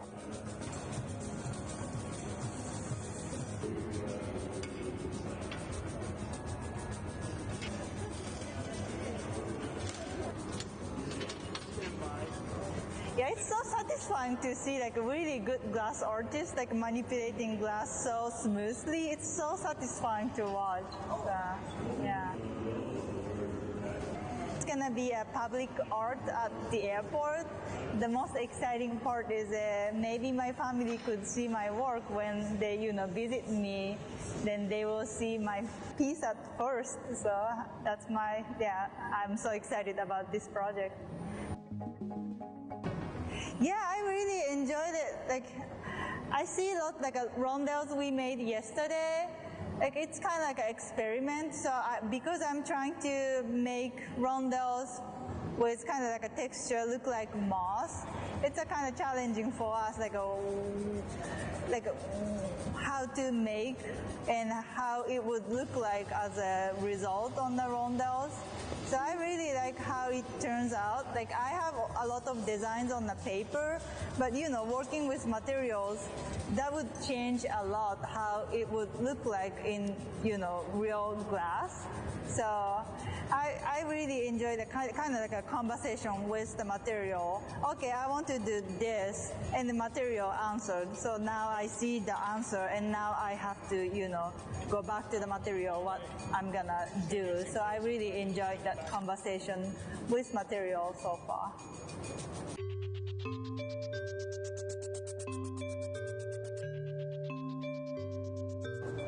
I'm Jay. I'm from Canada. Sorry. I am super excited to be here. I was super surprised and delighted when I got that email. So just have all these gestures that we can then play with the forms. So like this one might have this kind of at the bottom here. It just looks like it's kind of like sliding on the floor or melting. And then up here it's kind of off center. And then these will be playful up here. They don't take long to make, which is what scared me about coming here. So that's why there's a lot of double overlays. But we didn't pop the bottoms out on these ones because I'm like, okay, well, I wanted to figure out how these things go together first, and then the opening up the bottom could be another thing, which would be this time. So I've never blown into that mold, so we should probably just try it. Maybe it's like a clear one or something like that. But it looked fresh. It was fresh. It was very fresh. Jason Murphy made that for me. We just want to pull tubes because I thought it would be cool if we had different thicknesses of tubes, we could cut them into sections and glue them together so as the neon went through it optically, they would change. Low pressure. Yeah. Let's have some fun. Especially that one, which totally looks like Mars Attack.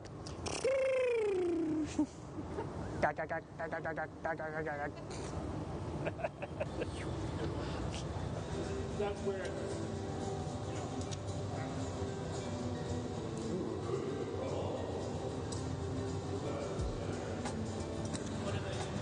they are Bristol green and gold ruby, like K3.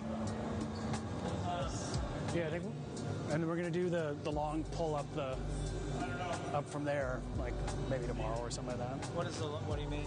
We're gonna try basically pulling this out, but then just doing it from up top so it drops in, and then just bend it into a U there and try and manipulate it. Okay. We've been trying. Yeah. No success? We've had some turned brown, which is an interesting color. Yeah, that's the selenium coming out of solution. When it gets heated up, basically, the different molecules of the different chemistries that are in there come out of solution, and they basically go out of phase, and that's where that milkiness comes from. So it's about how you heat your color out. When in there, when you drop it, heat it, when you do it, and then how you do your gather. So if you keep the whole thing clear in terms of your heat, and have it strike when it comes out there, that's when you'll get that true red. But that muddiness is just from that initial heat up. Yeah.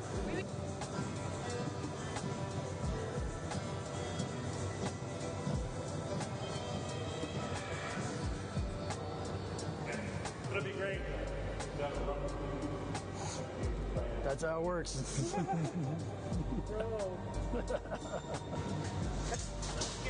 want to break this one and see what she looks like in the middle. Okay.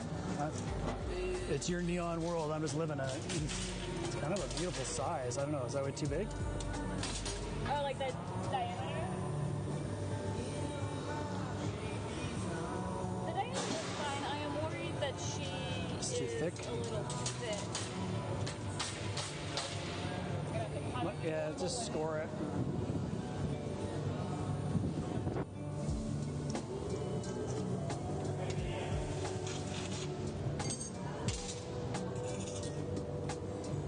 She might even be a little thin.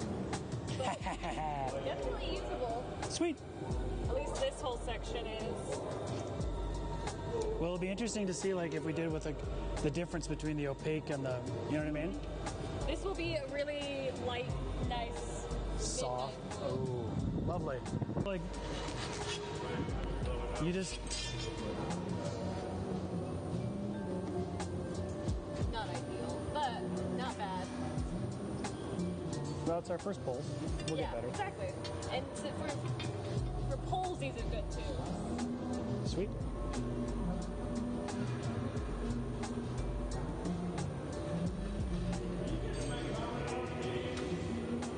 Oh, that's beautiful. Is that cool? Okay. You're just going to do one gather over? No, probably two. Like, the tube should be about that big. Yeah. 2 gathers? Okay. Yeah.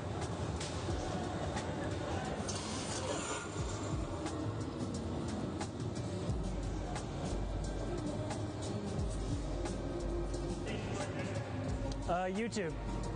This is a thicker thing, right? This is a polished thing? Yeah. So I think maybe the tube should be about like that wide. Okay. And how finished you is like? It doesn't even have. That seems big, but. Yeah, it could be big. It could be big, I guess. Well, I don't know. So 2-inch diameter. The green is denser than the pink, so it's a good question. I think I got 2 gather.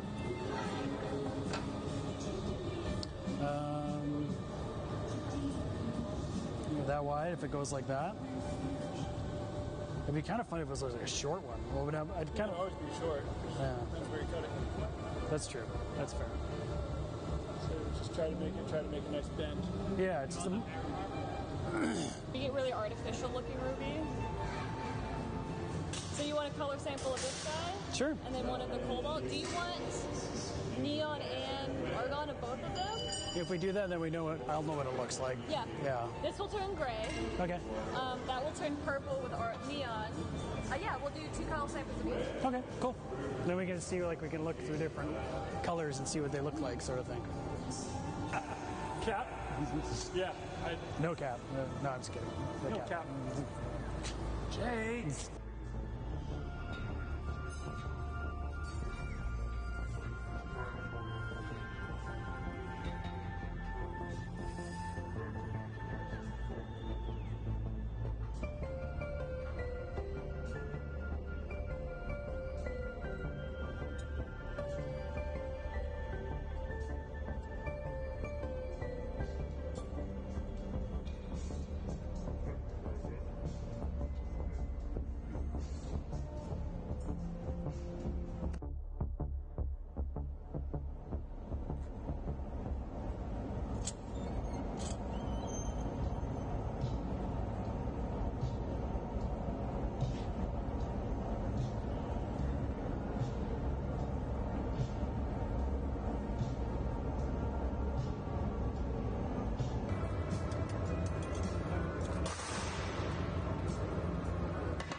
My name is Jason Christian. I reside from Ballard, Washington, originally from Coopville, Whidbey Island, Washington. I've been making glass for 28 years. I started in a factory called the Glass Eye Studio in Seattle, Washington. I was lucky enough to be in Seattle where it was the golden era of glass in the city. There was lots and lots of studios, so I could at any given day walk into a studio and just open the doors and learn. I started coming here months after it opened, so it's been fun to grow with the team and know everyone and meet all the people that have come and gone and stayed, and it's a part of me and part of my career, so I'm grateful for having me and being a part of my life.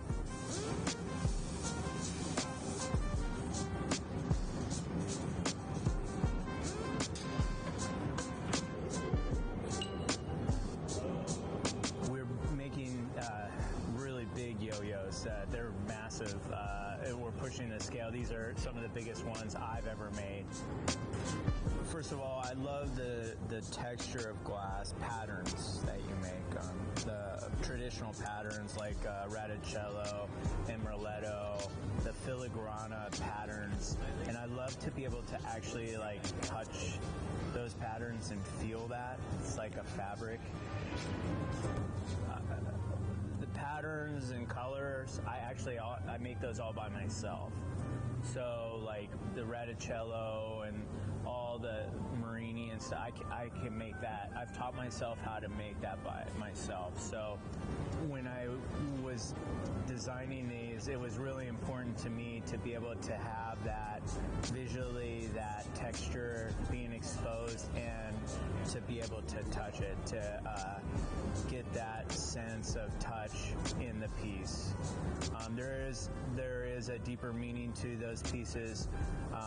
My stepfather, when I was 12 years old, kind of brought my mom and I back together. My mom had left my life when I was 3, and then we were able to kind of mend that with my mom. My stepfather bought me this yo-yo, and one that lights up red and blue on either side, and you throw it, it lights up. And it was this object that forever I have a memory of us coming together. And it's funny, when we're making this object here in the hot shop, when those two sides kind of come together, there's some kind of metaphor within that. I met a lot of these guys, when they were in high school, Trenton and Jack, and I have a 4-year-old son. It's cool to kind of get in touch with the youth that way too, so I kind of know what's going on in my son's life a little bit, so yeah.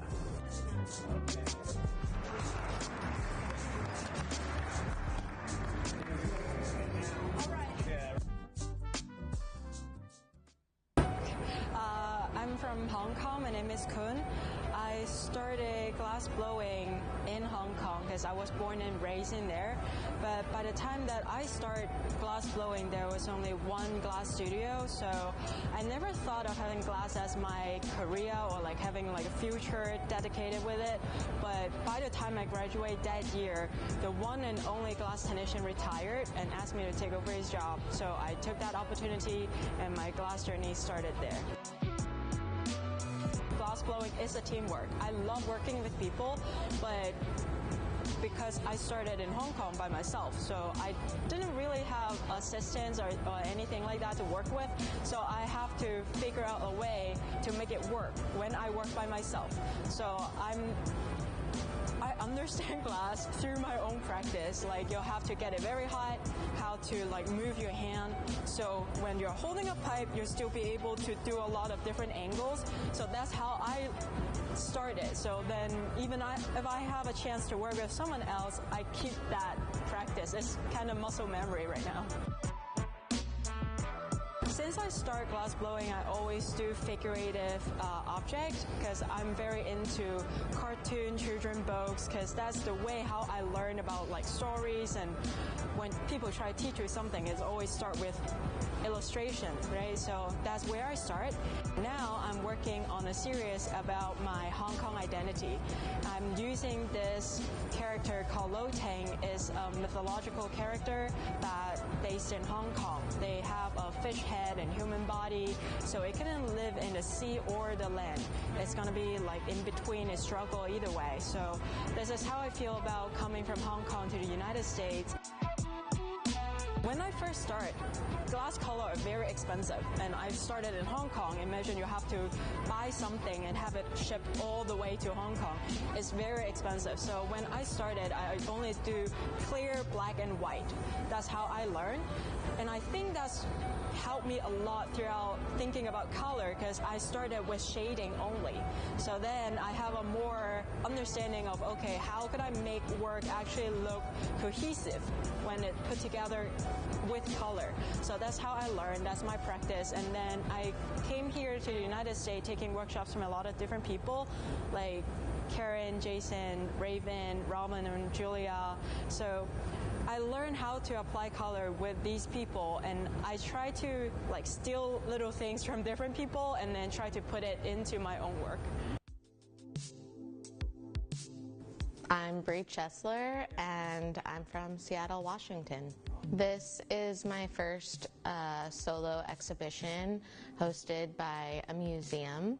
So the Museum of Glass put a lot of faith into my ability to pull this off and do a full-on installation in their space. What makes it special is not only that it's an institution founded in glass as a medium, but the fact that they were willing to allow me to push the medium to the limit and put it outside of the box of tradition.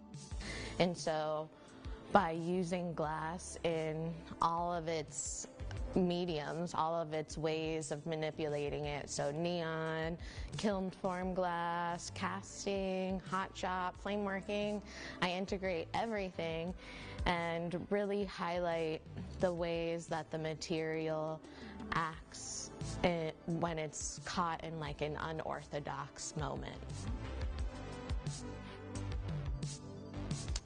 I saw my residency with the Museum of Glass Hot Shop team as an opportunity to expand my studio practice a step further.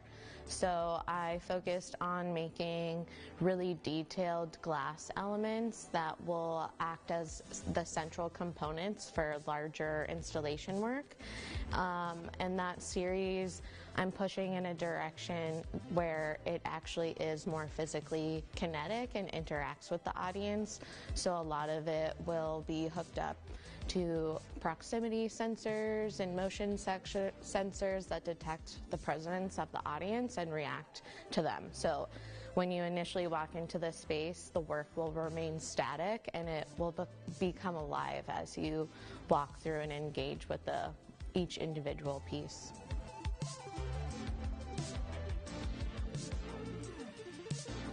In a way, all of the work in here speaks to that, speaks to how I use the medium and how I highlight it in different ways.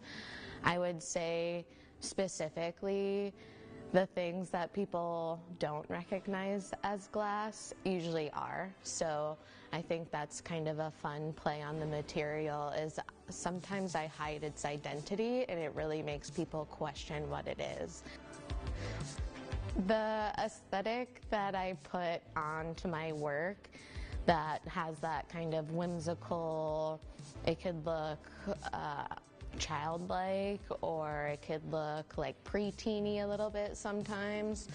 I do that intentionally as a distraction to the audience. So it is meant to lure you in, kind of like a sugar-coated candy that's sour inside.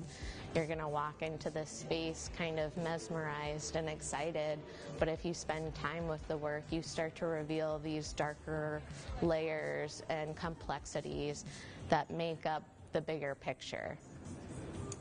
For me, the future of my career, what I really want to do is have a solo exhibition at the Guggenheim and be a Guggenheim Fellow.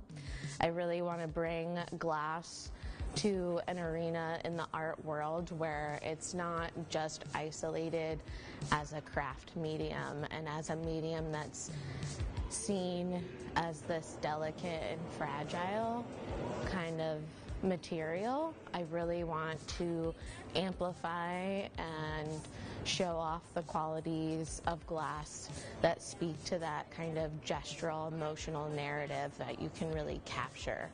And I feel like the art world hasn't really given glass that opportunity yet. There hasn't been that many people that have pushed outside of making a beautiful object. And so that's really what I'm focused on doing as far as advancing the material as I grow my practice. So my hope is just to make my work more and more interactive, to the point where it can't be ignored. You have to have an encounter with it, and it's just close enough to living where it has a fantastical kind of energy to it. But I still think that I'll always draw from my personal experiences when it comes to concepts and the ideas that kind of underpin the work.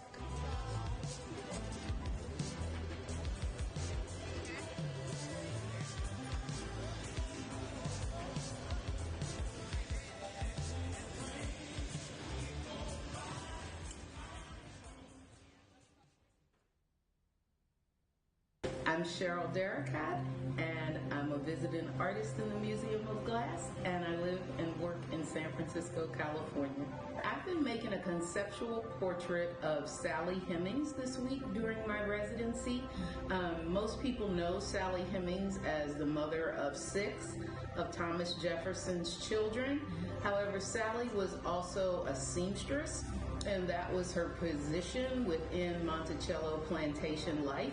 So we've been creating sculptural objects that represent her work as a seamstress.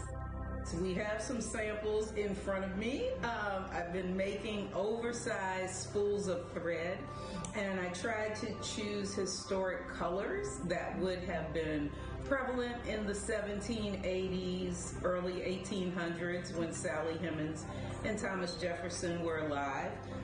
We've also made some oversized sewing needles in glass, and some of the even larger pieces are scissors and irons. I tend to have a research-based practice, so a lot of times I will be triggered, quite frankly, by a phrase I hear or something I read, and I'm like, oh, that's interesting.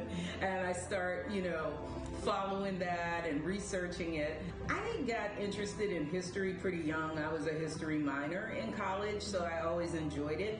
And I think as an adult and as an artist, I began to see that we were having a lot of challenging contemporary dialogues about things like race and equity and place, and it was because we really hadn't dived into our history. And so when I had the opportunity to do a group show at the French Consulate, I realized that, whether I liked it or not, it was time to dive into Thomas Jefferson, who was one of our most notorious French ambassadors. It's important for all artists to do the work that they're called to do. And I know for my own practice, I work pretty intuitively. So if the inquiry is leading me toward a topic that's about race, I'm not going to shy away from it, And I think American history is a very convoluted situation, to say the least. And so the more we can own that, I think there's hope for us to hopefully move forward in a better state than we've been the last few hundred years. Ultimately, most of my work at home results in warm glass. I have a large kiln in my studio in San Francisco, and I also do some work on paper and textiles. So I would say a through line of all of my work is visual storytelling, text, and image, whether it's in glass or on paper or textile. So it has been great to be at the Museum of Glass. The Hot Shop team here is amazing. We have been under Gabe's leadership this week, and I think the best thing he said to me was yesterday, boy, that was really challenging and fun at the same time, because I think these are familiar objects, but we've certainly been looking at them through the lens of the 18th century. So, a spool of thread was wood. It really wasn't the kind of conventional spool of thread we think about today. The handles on scissors are a little different than our contemporary scissors. So I have really appreciated being able to partner with such great glassblowing professionals that care about that level of attention to detail and actually enjoy it, even when it's a little maddening sometimes.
sure.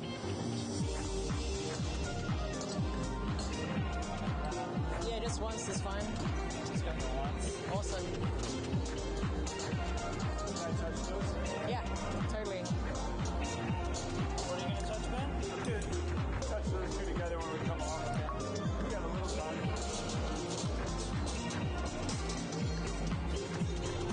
You say when? You want to touch those or not? No, because I need to take that out.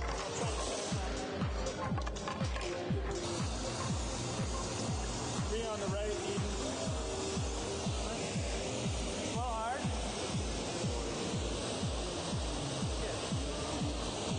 Wait for this. Maybe I can pull it out, take a touch here, curl. Or do you want me to keep it free floating? What about if you like bring it like across? Bring it across these ones. Bring it over the top? Yeah. See this out? Touch? Yeah. Okay. Will you just stand by on the hot torch? Yeah, totally. Stop.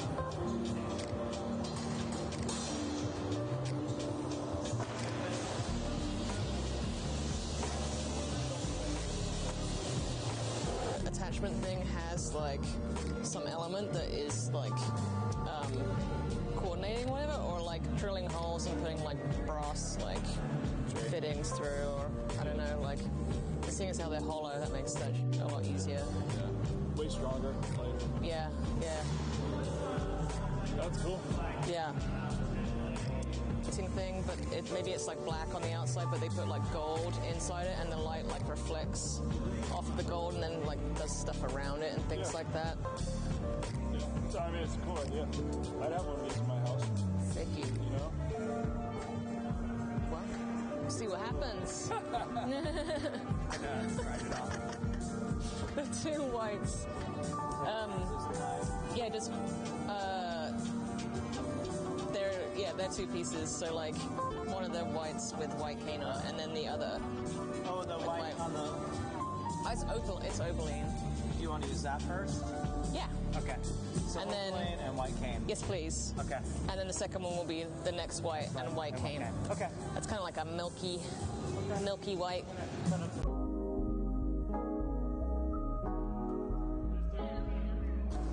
So I'm getting ready for a show in the fall at St. Louis Art Museum, and I'm trying to work through these apothecary vessels. So they're sort of multi-part blown glass pieces. I just told Nick that I saw one at the Corning Museum that was 4 feet high. So we'll see how much we can sort of pull off there. But they do have sort of different stands and displays.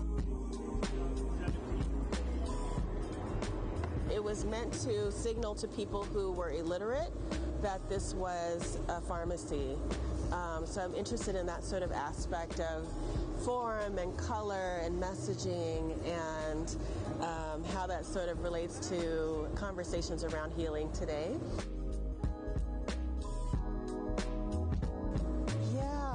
Some sketches with colored glass, and I ordered some colored glass that arrived yesterday. So I think some of them will have colored glass, but today we're starting with mostly clear glass. The photographs are much better than my drawings, but hopefully we'll knock out some of these. As you can see, a lot of them have like colored liquid in them. So that will be the second phase after the hot shop experiment. So I'm excited to be here. Thank you, Jabari, for really making this happen. We met probably 15 years ago in New York City when Jabari was at Mokata. So I'm really happy to be part of the show, and thank you to everyone who made this show happen, and thank you for bringing me out. I'm Preston Singletary, and I'm from Seattle, Washington, working here at the Museum of Glass. This week I'm working on this bust, which will be incorporated into a larger sculpture. There's an example over here of this bust form with the sort of the head and the hat, something I developed for the show and made actually haven't made very many more of them because there's so much work. And so they are ancestral figures, so just sort of bringing kind of like a human element into, you know, sort of this sculptural form.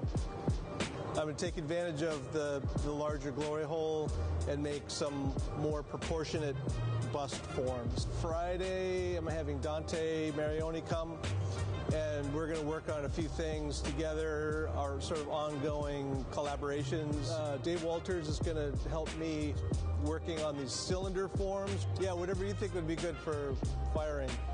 Yeah. Yeah, these shapes are the ideal shapes to fire. Yeah.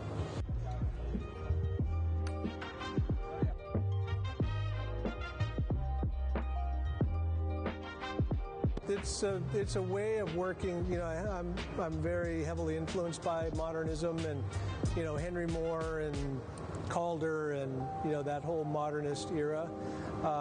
And because in a lot of cases they were really inspired by, you know, indigenous art, Native American art. So I found that kind of fascinating. So I was kind of juxtaposing that and trying to take inspiration from the things that they made.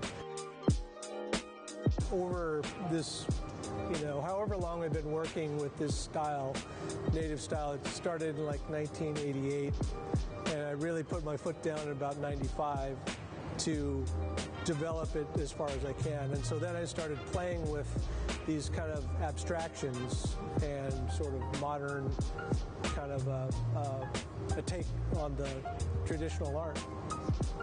Well, you know, I started, you know, as a glass maker, just blowing glass, and, you know, really into the process of, you know, blowing things and controlling the material as best I could. But then when I turned to my cultural background, it really opened up a lot of doors for me, but I also had to kind of relearn, rethink my approach to the material. And so it really led me on this path, which caused me to think about things that were a lot more figurative and narrative, because that ties in with the mythology of the Tlingit tribe. So then I started to, you know, when I came up with the Raven in the Box of Daylight exhibition, which is traveling, you know, then that is, you know, was a big exploration into the mythology and the symbolism behind the story itself, and then how could I represent that with objects and tell the story in this, you know, in this experiential way. And now I'm sort of on to the next chapter, like, okay, Raven did all these things in ancient history, so what's he up to now?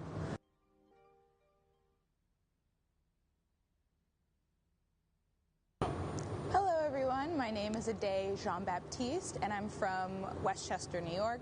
My work kind of tackles this idea of these creatures moving through this landscape. They're oftentimes a metaphor for the feeling of otherness. So it kind of is a metaphor for my own personal experience of maybe not being like the first one to land. My parents are immigrants. They immigrated to the U.S. during the 80s, but this kind of second generation that is kind of both kind of part of this other culture that is not American, but trying to fit into this American culture, which is with these aliens, it's the same thing.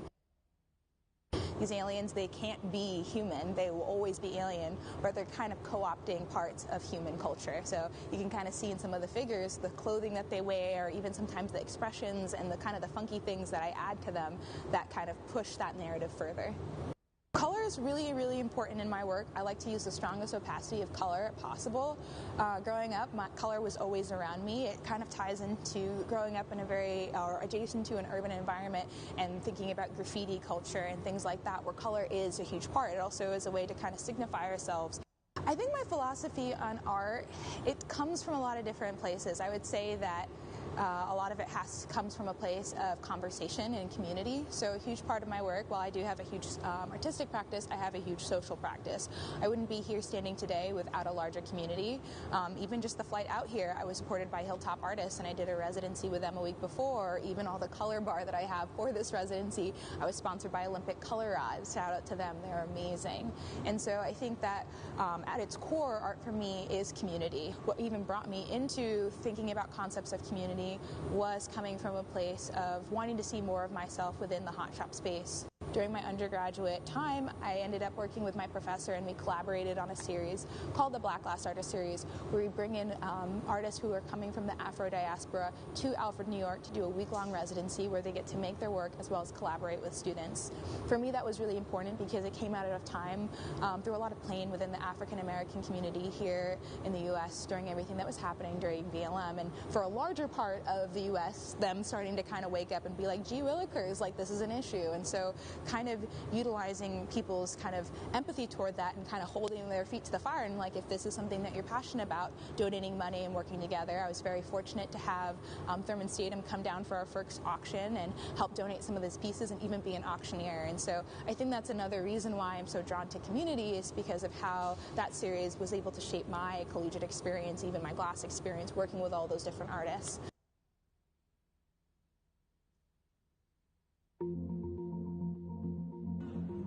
I'm Ayano Yoshizumi from Japan, and I'm based in Toyama Prefecture now. 6 objects. I draw on the paper. Then I just introduce more color and patterns into my work, because I've been making those series, but just like plain color or like plain color faded. So I just wanted a more complicated application onto it, because I'm trying to bend, because I always use mold to make a rectangle shape, but I wanted to distort it a little bit more. Yeah, so I really like the designing and colors as well. Especially I admire the Etrusources, like Italian design. Working in Australia changes me so differently. Like, I was preferred to use subtle color, which, you know, Japanese like, but it's really nice to get the people motivated. I love abstract painting, and I admire the French painter Henri Matisse. His drawing is pretty overwhelming to me, to be child, but not childish. So that's a big mold, but I really wanted to do. So I'm gonna blow into it this afternoon to see how it goes. But I find the metal is, you know, heavy, but it get a nice surface texture. Yeah, because you know, the glass blowing is a lot of like practice and patience to get exactly what I wanted to done. So I really appreciate this opportunity to help myself, because we need to take advantage of how the glass community is small, so that's, you know, people can contact easily than like other industries. So I'm being at the TA at Toyama Institute of Glass Art, and then I wanted to encourage the student get more, you know, overseas to see cool things.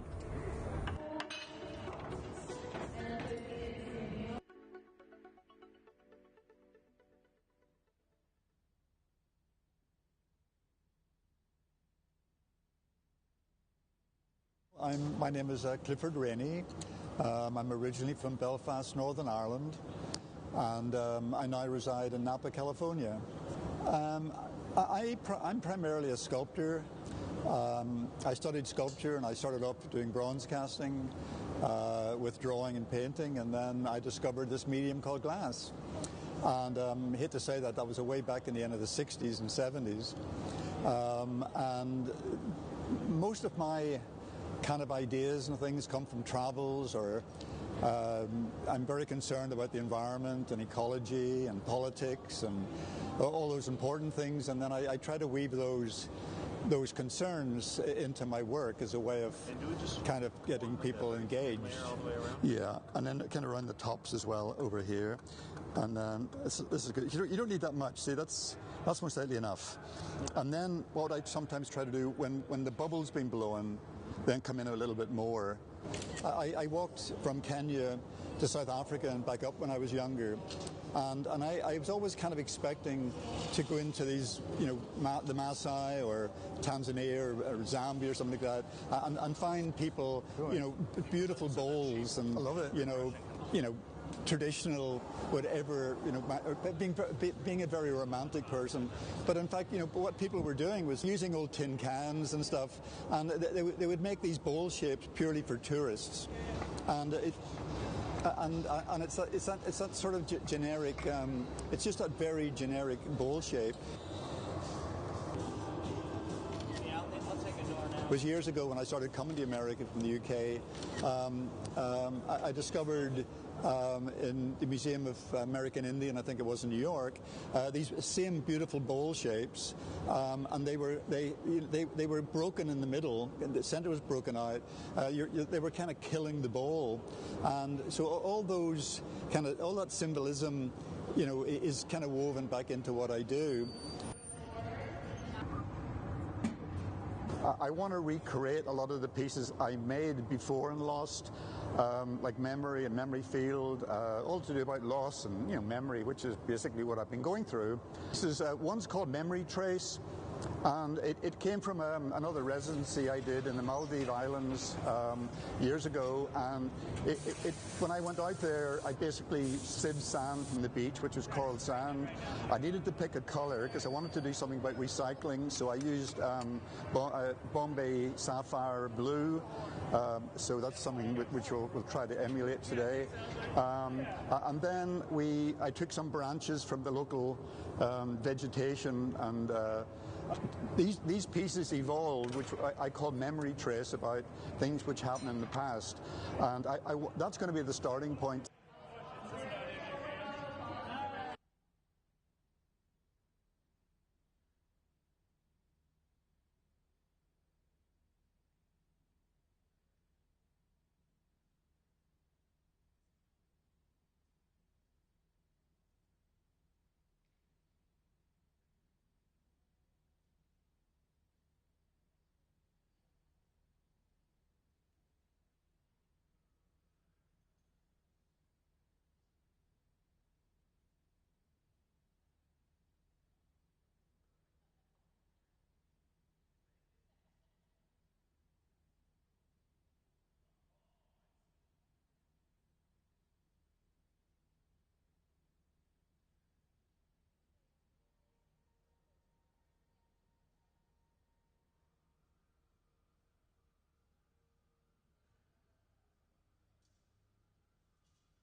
Hello everyone, and welcome back to the Hot Shop here at Museum of Glass.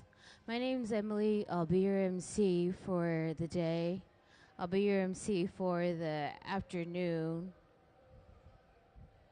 I'll let you guys know exactly what it is that we're making here in the Hot Shop in just a moment.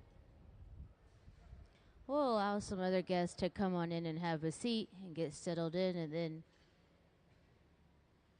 we'll figure out what's going on together.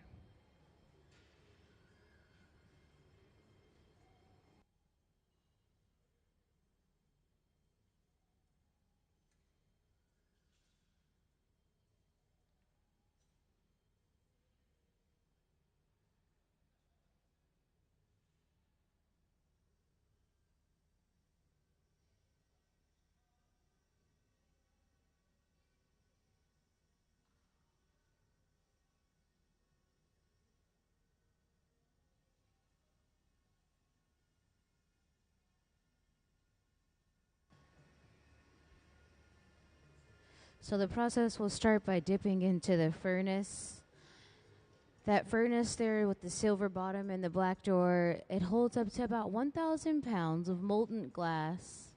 and it rests at 2,100 degrees.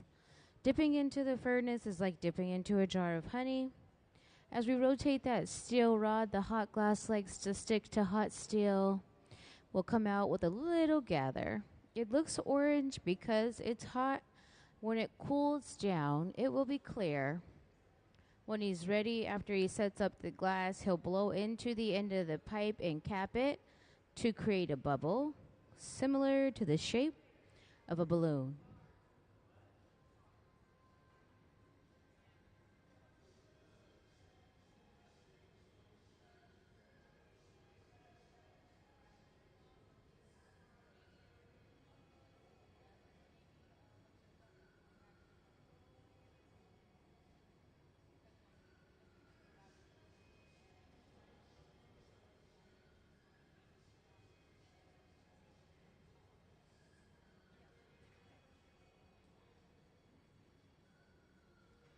To add color to the vase, we're making a vase, by the way. To add color to the vase, he'll bring over a color bar to get it really nice and hot in the glory hole. That reheating chamber is only designed to heat the glass up. And so the color bar at the end of the rod there, it's kind of like a piece of chalk almost, but it's glass. He'll lay a bit of color over the clear bubble, and then he'll stretch that color all the way to the end of the pipe. And this is known as a color overlay.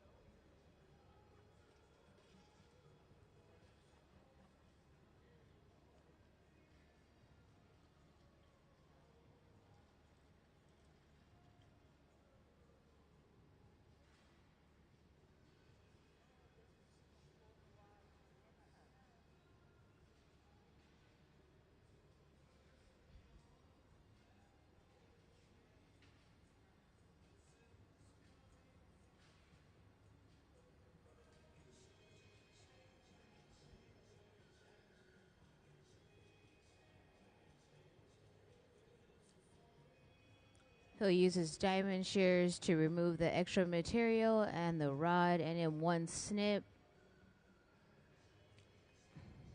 he'll be released. The tools that we use during the glass making process are specifically designed for glass blowing.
So inside the furnace, the question is where the glass is already in the furnace, and yes, so inside the furnaces it holds up to about 1,000 pounds of molten hot glass.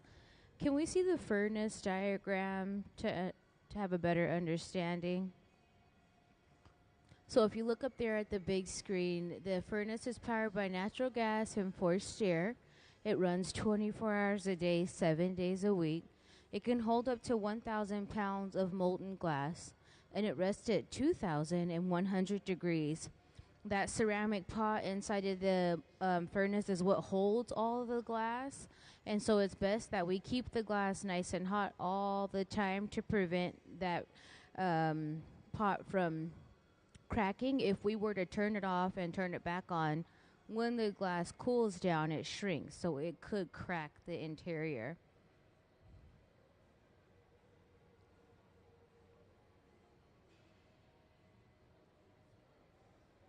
If you all are ever interested in what's happening or curious to know what's happening here in the hot shop, you can always get onto our live stream. We live stream Wednesday through Sunday from 10 to 5 p.m.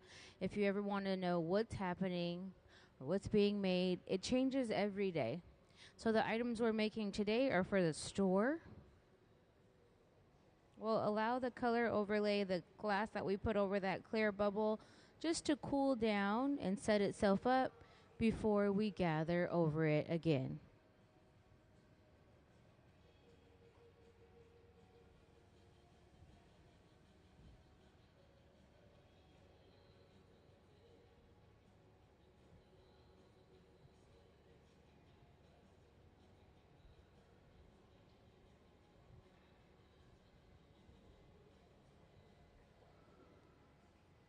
Whenever the pipe gets a little warm to touch, we'll take it over to the pipe cooler. So he's just cooling the pipe down.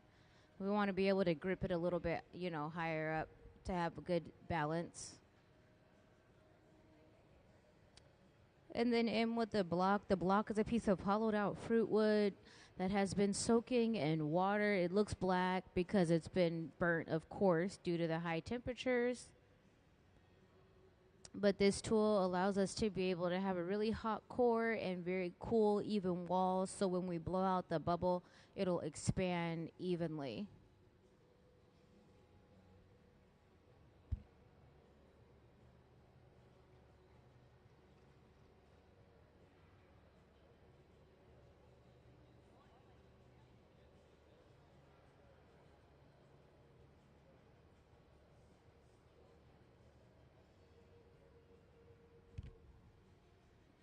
For my youth visitors that are 12 and under, if you guys are interested in applying to our kids' design glass competition, those application forms are in the grand hall on the table.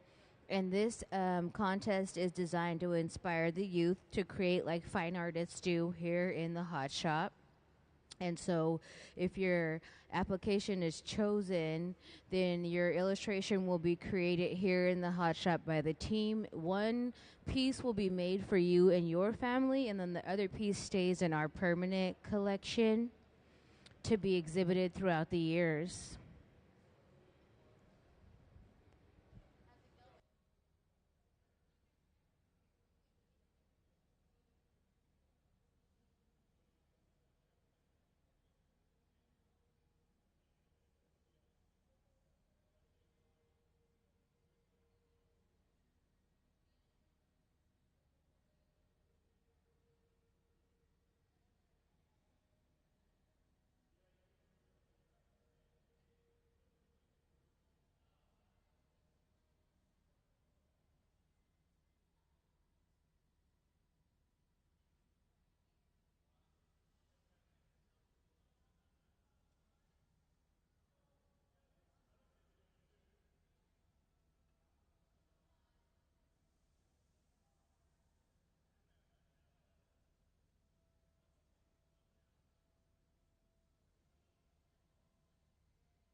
So we can recycle glass in the furnaces only if it's clean and it's clear. If it has color, it's contaminated, and so you can't recycle that.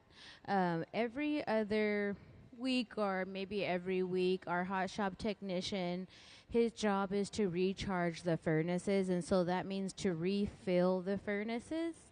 And so that is how we maintain those high levels of glass. When the glass starts to get really low, it's hard to gather. It gets really hot on your hands because you have to kind of trained to get in there. And so can we see the Charging the Furnace video to learn how the furnaces get glass?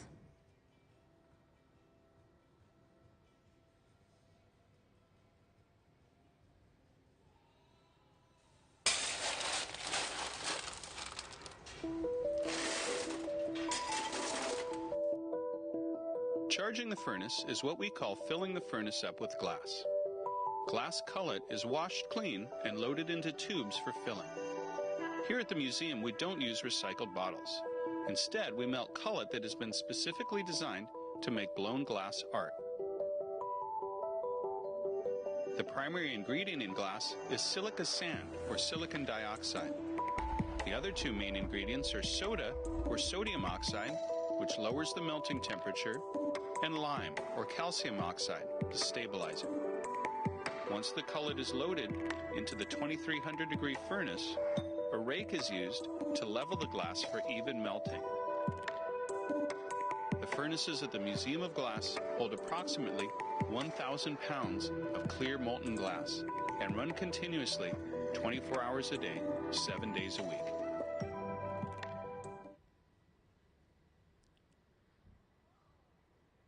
So she went from the reheating chamber into the optic mold, and when she dipped it into the optic mold, the large gather of glass, it created ridges in the glass, so low and high points, kind of like a Ruffles chip.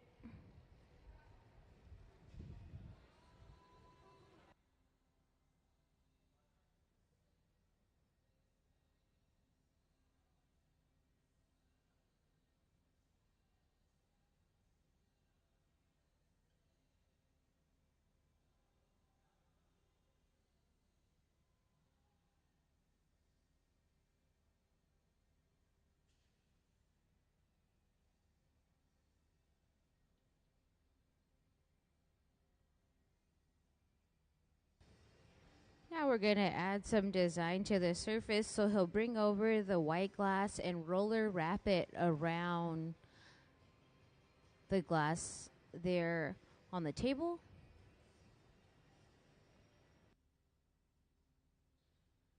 You can also see this from the big screen.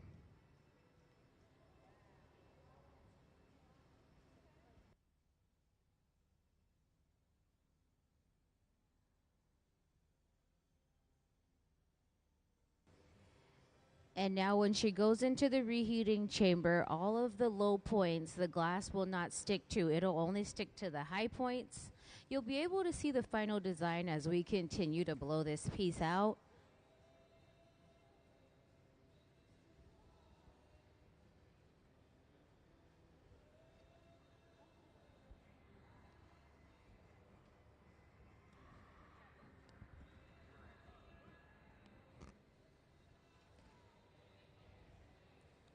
So the artists that you're watching in the hot shop today are the full-time glass artists that are always here. They're a great group of glass blowers. Visiting artists seek out to come and work here in this hot shop to watch their work come to life. Due to all the knowledge that this team holds, they're able to create things just in one shot, which is super hard to do. They make the process look very easy, but it's all a lot of work to create anything in glass. So now we'll go in and start to carve out the extra material, and then back in with those diamond shears, and in one snip, she'll be able to remove that little orb she carved out. So what she's doing is cleaning up the pattern.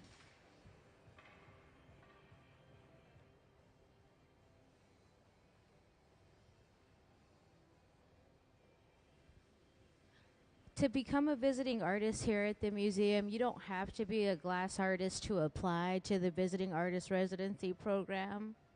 So if you know anybody that is that seeks to bring their ideas out in glass, it's a open application to all different types of artists, not just glassmakers. So now we'll go in with those jacks and we'll carve into the glass. She's going to move the bubble away from the end of the pipe. This is called carving in a jack line. It's a line of tension. It indicates the end of the pipe and the beginning of the piece.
So now we'll add a bit of glass to the bottom. This is the bottom of the vase. We have to work upside down before we can work right side up and clean up the top. And that's because as we're shaping, we need to be able to reinforce the air. So we need to be connected to the blowpipe.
Yeah, so when we go in and out of the reheating chamber, it rests at about 2,300 degrees. Can we please see the glory hole diagram?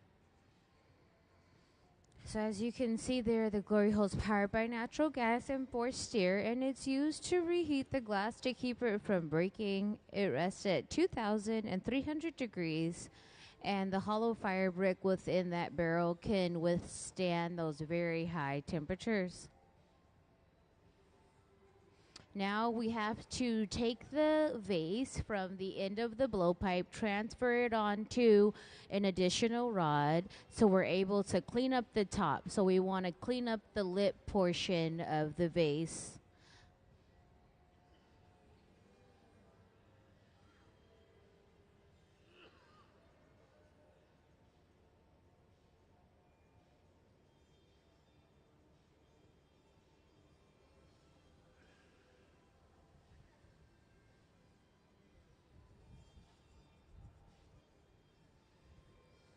So we'll put a little bit of water on the jack line we carved in earlier. Tap the pipe and it'll release the glass. The vibrations will help release it and the thermal shock.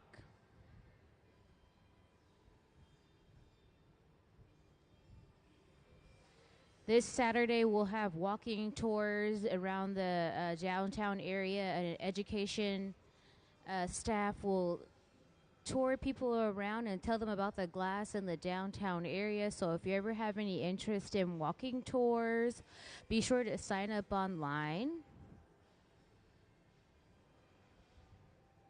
So they'll go in and they'll paddle her hands. They're shielding her hands because of those high temperatures. It's super duper hot. What you can't feel is the radiating thermal energy.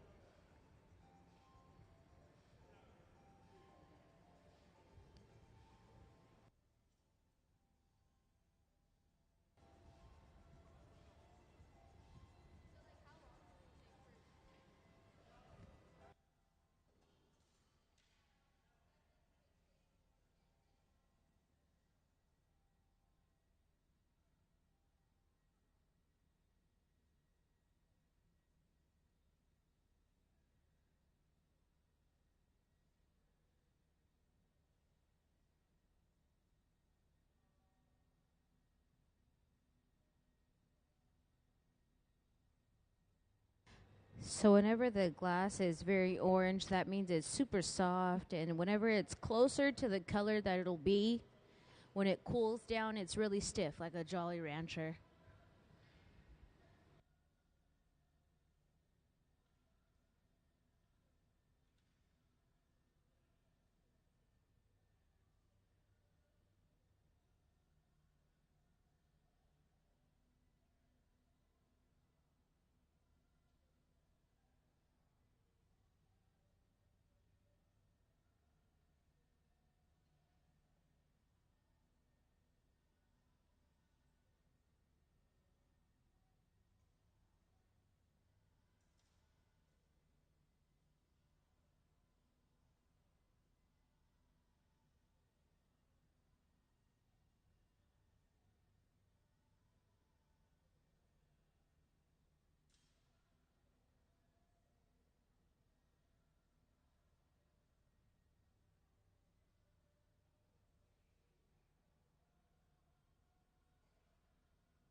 We'll give it another good flash, and then we'll prepare to take it off the pipe.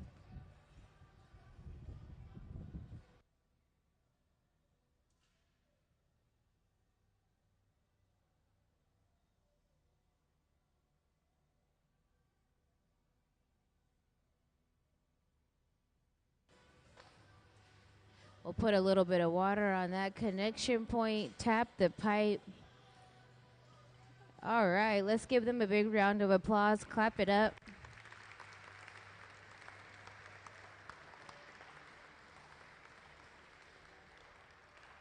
Everything that is stamped with the Museum of Glass logo here in the Hot Shop is made by the Hot Shop team, and it's available in the store, so be sure to check out the items in the store. Into the annealing oven, it'll go where it'll rest overnight to prevent any sort of thermal shock, as those inner layers are nice and warm, those outer layers are cooler. And so the annealing oven will bring everything down together back to room temperature. And that is how a vase is made here in the Hot Shop. We'll do it all again in just a moment. And if you guys have any questions, my name's Emily. I'll be happy to answer your questions. Just shout my name out.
So we're making another vase, and that process, in order to add color, we laid a piece of color bar over a clear bubble, and now we've gathered over that. Everything looks orange only because it's really hot. In the beginning, everything stays pretty hot so they can shape the glass. Whenever it's hot, it's very soft, which is great.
So he'll shape the glass with the block. The block is a piece of hollowed out fruit wood that has been soaking in water. This allows him to cool the outer layers down while keeping the core nice and hot. And we want that because we want the outer layers to be even and chilled. So when we blow into the pipe, all of the glass expands evenly. My name is Emily, and if you guys have any questions, feel free to shout my name out. I'll be happy to answer your questions. Thanks for hanging out with us in the hot shop. I hope you guys are having a happy Wednesday.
She'll use those papers to shape the glass. Those papers are just folded up newspaper that have been soaked in water. And now she'll go back into the glory hole to get that glass nice and hot. And then she'll go into the optic mold to change the surface of the glass. The optic mold will chill into the surface, and so it'll create low and high points, kind of like a Ruffles chip.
So we'll add some design to the top layer of the glass. He'll bring over white glass to roller wrap it around the body.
So we'll carve in a jack line now. This jack line helps move the bubble away from the end of the pipe. It's a reference point indicating the end of the pipe and the beginning of the piece. We have to have a good jack line so we can transfer the piece off of the pipe at a different point in time.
So she'll paddle the bottom of the glass. This will be the base of the vase.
So for those of you who are just joining, the color of the glass came to be what it is now, which is this really pretty blue, because we had to add a color overlay over a clear bubble. All of the glass inside of the furnace is clear, and so we always have to do a special color application process to add color to the surface of the glass.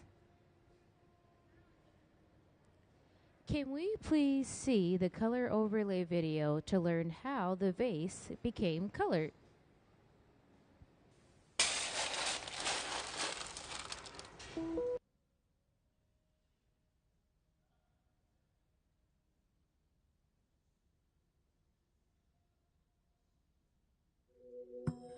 The color in glass comes from adding various materials to the mixture of raw ingredients called batch.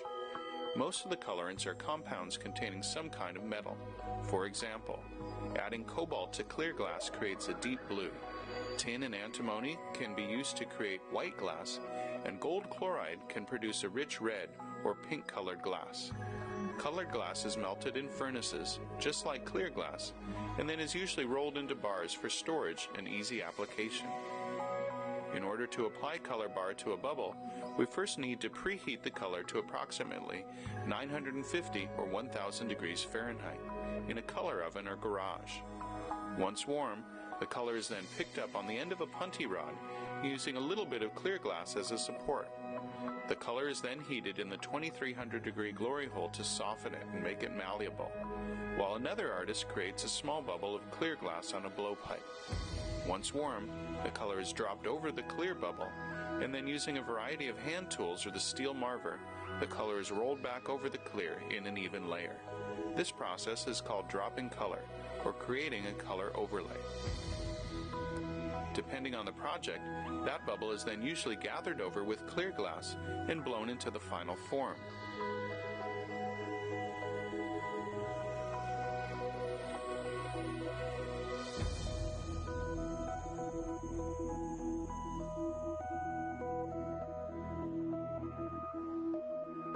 The finished product may appear to be all made from colored glass, but when viewed in cross-section, we can see that there is only a thin layer of color sandwiched between many layers of clear glass.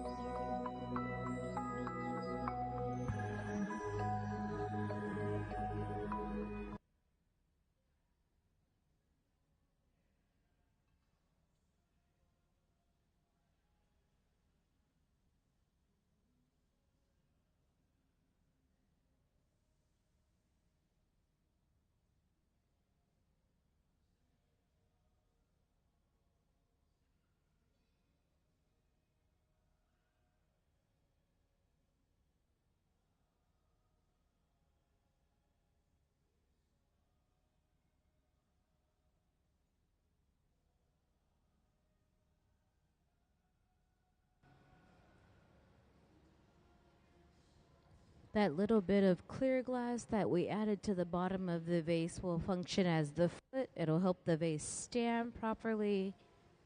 Now next we will transfer this vase off of the initial blowpipe. and onto a transfer rod to be able to clean up the top.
Put a little water on the jack line, tap the pipe and the vibrations, and the thermal shock will help release the glass from the end of the blowpipe. Now we can clean up the opposite side.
She'll tweeze the glass out to elongate the neckline, and then she'll be able to remove the extra glass by shearing it.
We'll put a little water on that connection point, tap the pipe, and then stamp it with the Museum of Glass logo.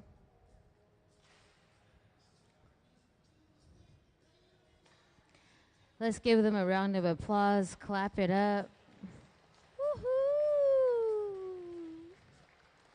Everything that's been stamped with the Museum of Glass logo has been made here by the Hot Shop team. And you can find it in the store, not these specifically, but similar items. It'll go into the oven there to cool down overnight to prevent any sort of thermal shock.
So now we'll lay some colored glass over a clear bubble. This is known as a color overlay. This is how the glass becomes colored. He'll use his diamond shears to release the extra material and the rod. The diamond shear is cut in a 360. And now he'll slowly shape that glass all the way back towards the end of the blowpipe.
So as we lay the glass over, the colorful glass over the clear bubble, he'll cool it down and then gather over it again. The more clear glass we gather, the more we'll be able to blow out the bubble to create that vase shape.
So she'll begin to clean up the pattern at the end of the vase there by cinching it. She'll carve into the glass with her jacks. And what this will do is it'll just bring together the pattern.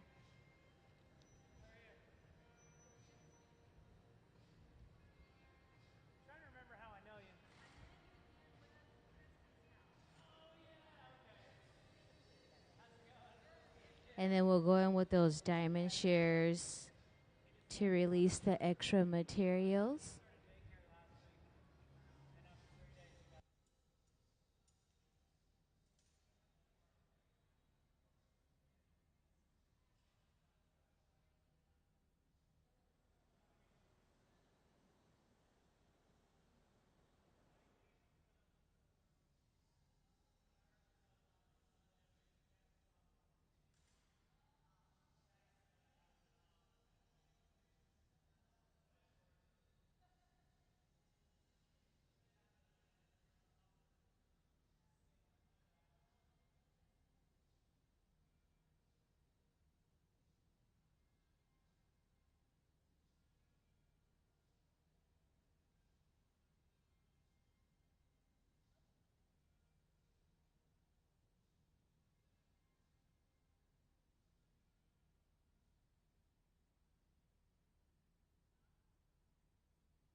I hope you guys are having a happy Wednesday. I hope you've enjoyed going through the galleries, and here in the hot shop now we are making a vase.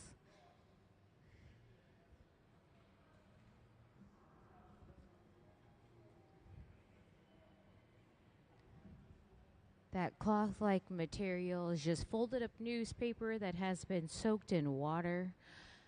That will allow her to shape the glass almost as if she's using her bare hand. He'll blow into the end of the pipe there to expand the bubble. We're shaping the bottom before we clean up the top.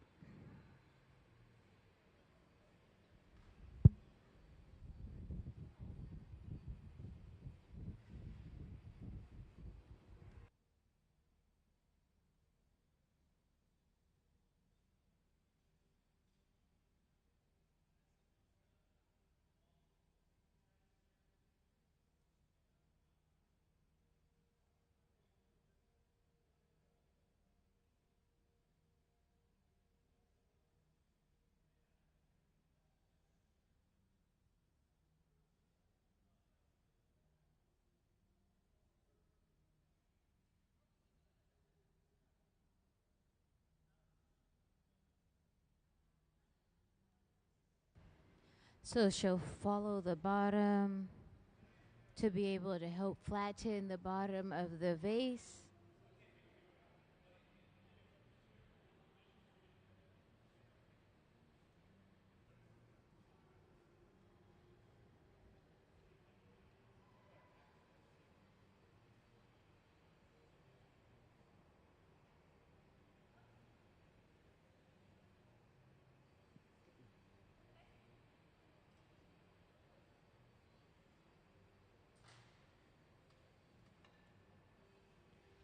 And now we're going to add a foot onto the base of the vase to help it stand. The foot will just be clear glass. He'll dip into the furnace to gather some glass, and then he'll dip in again to be able to have a good amount to lay on the bottom of the vase.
So we'll add a little drop of clear glass to the base to create a foot.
So now we will transfer the piece off of the initial blowpipe to a transfer rod.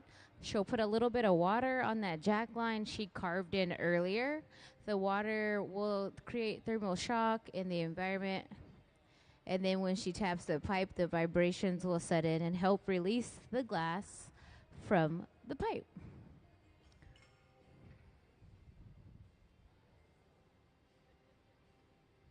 And now we will clean up the opposite side. So whenever the glass gets very, very orange, that means it's super hot and soft to be able to manipulate the shape.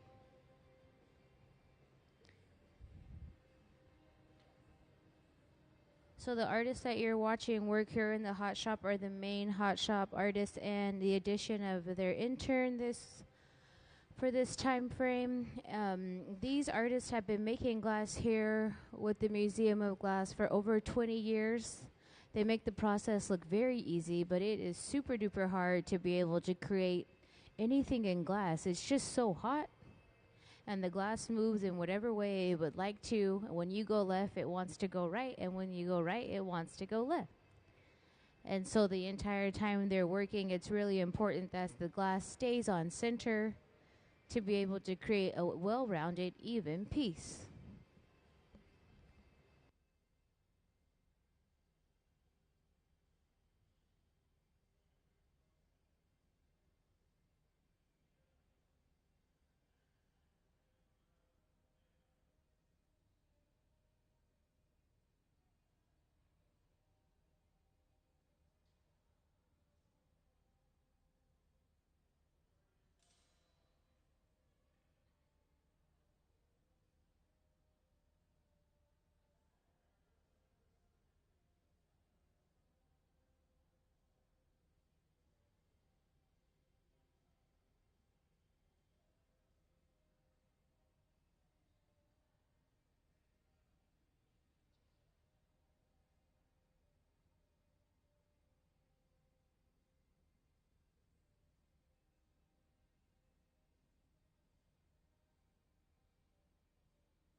So we'll put a little bit of water on the back of the pipe there.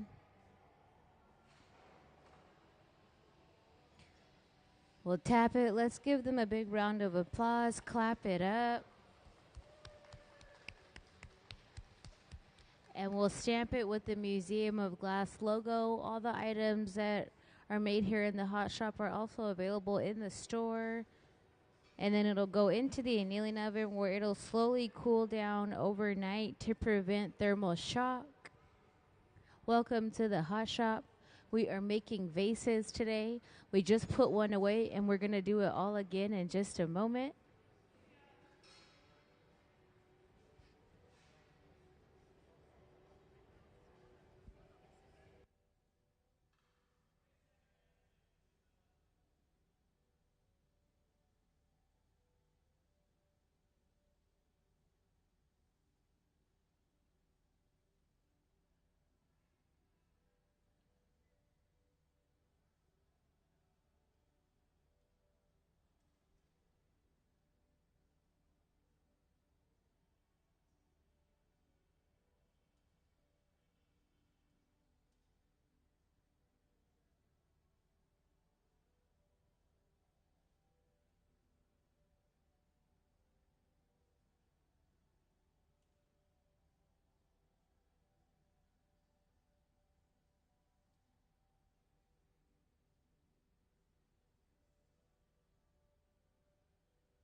So the process will start by heating up some color. This color will be laid over a clear bubble.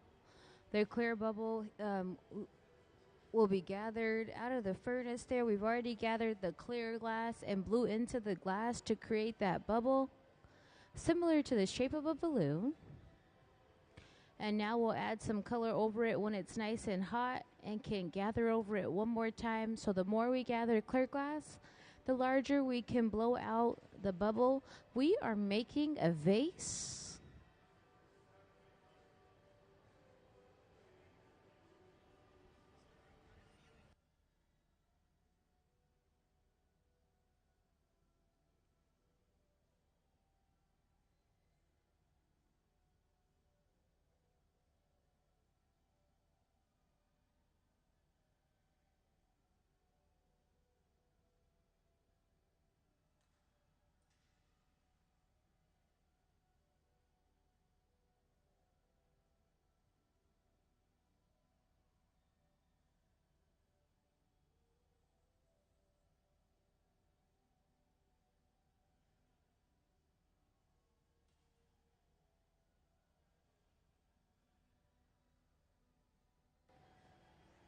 So we'll add a little bit of color over the bubble and then snip it with our diamond shears. That color will be stretched all the way over that clear bubble.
As we go in and out of those reheating chambers, they're designed only to heat the glass up. The reheating chambers rest at about 2,300 degrees. They allow us to get the glass nice and hot to be able to shape it at the bench.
So we'll gather into the furnace again. We'll dip into the furnace to gather some more glass.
We'll gather over the bubble again. As we gather over this bubble, we've already laid color at the core over the initial bubble that we started. We put a little bit of color on top of a clear bubble, and the more we gather over it, the more we can blow out the bubble. And that color application process is known as a color overlay. So in cross section, you'll see there's a lot of clear and a little bit of color.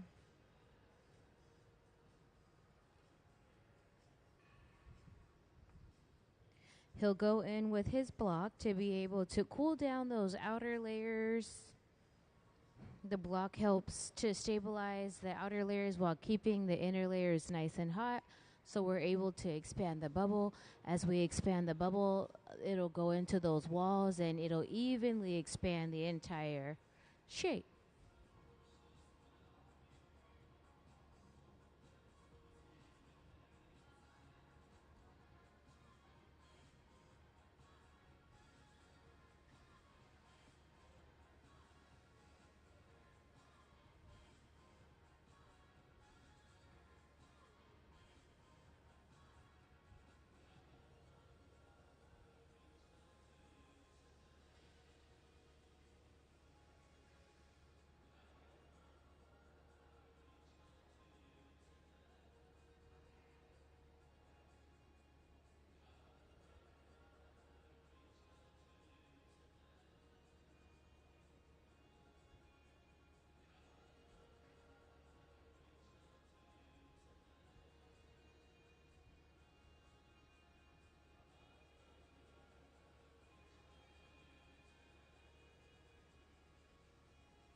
She'll use the papers to help shape the glass. The papers are folded up newspaper that have been soaking in water.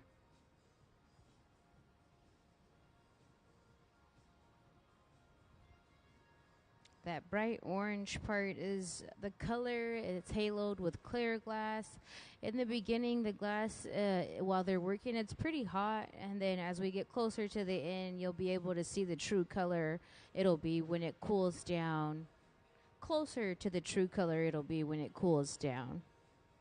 As we go in and out of those reheating chambers, it's about 2,300 degrees.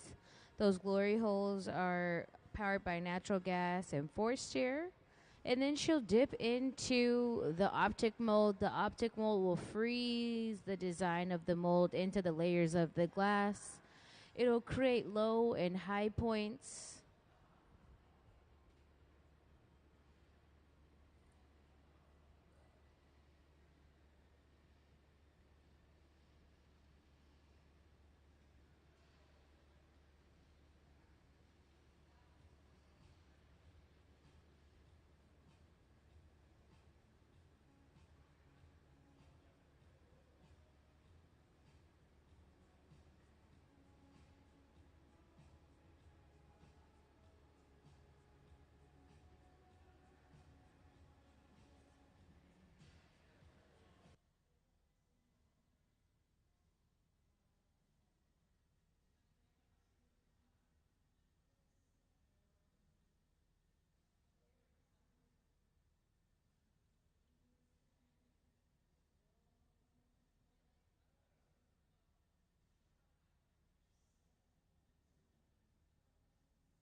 So where we laid that roller wrap, the glass and the low points will naturally just burn away, and on the high points it'll stick to the glass where it met when it touched down, and so it'll create these dot-like features when we blow it out.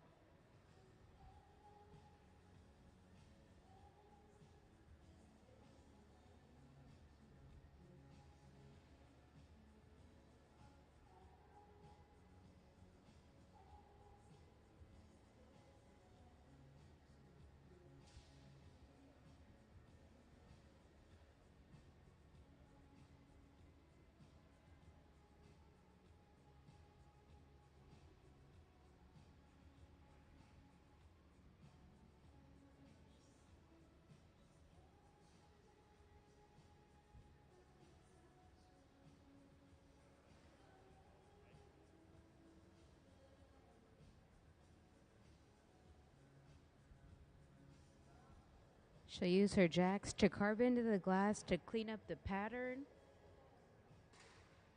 And then she'll go in with her diamond shears to help remove the material, the extra glass material. Those diamond shears cut in a 360.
She'll let the glass naturally fall away from the end of the pipe, and then she'll go in and carve into the glass to create a jack line. This is a line of tension. We're creating a weak point to help remove the glass from the initial pipe at a different point in time. So with the jacks, she's carving in a jack line.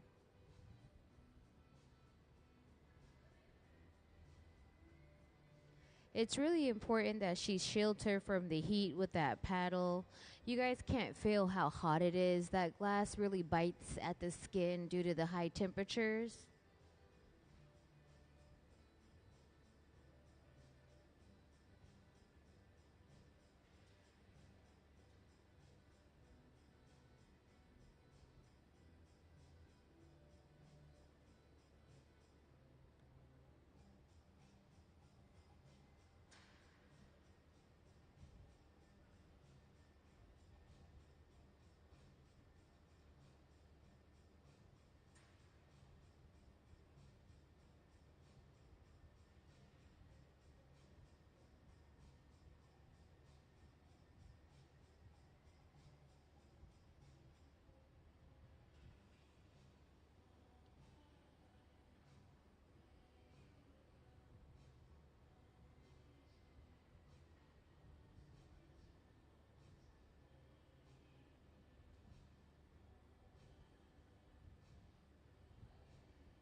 So now we'll add in a foot. So we'll add some additional glass to the very base to help the vase stand.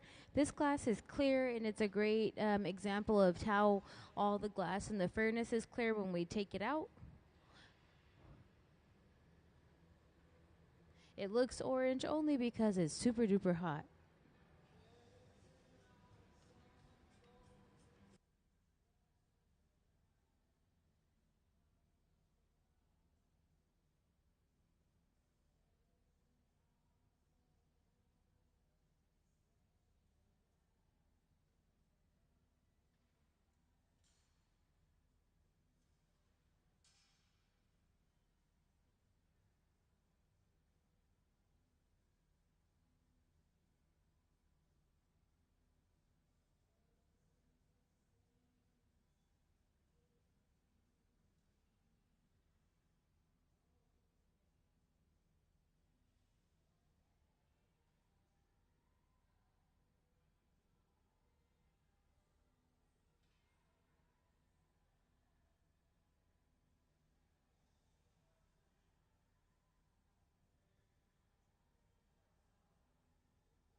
So now we'll transfer this vase from the initial blowpipe so we can open up the top and clean it up. A little bit of water on that blowpipe, on that jack line we carved in earlier. Tap it and it'll release the glass from the pipe.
Let's give them a big round of applause for all their hard work.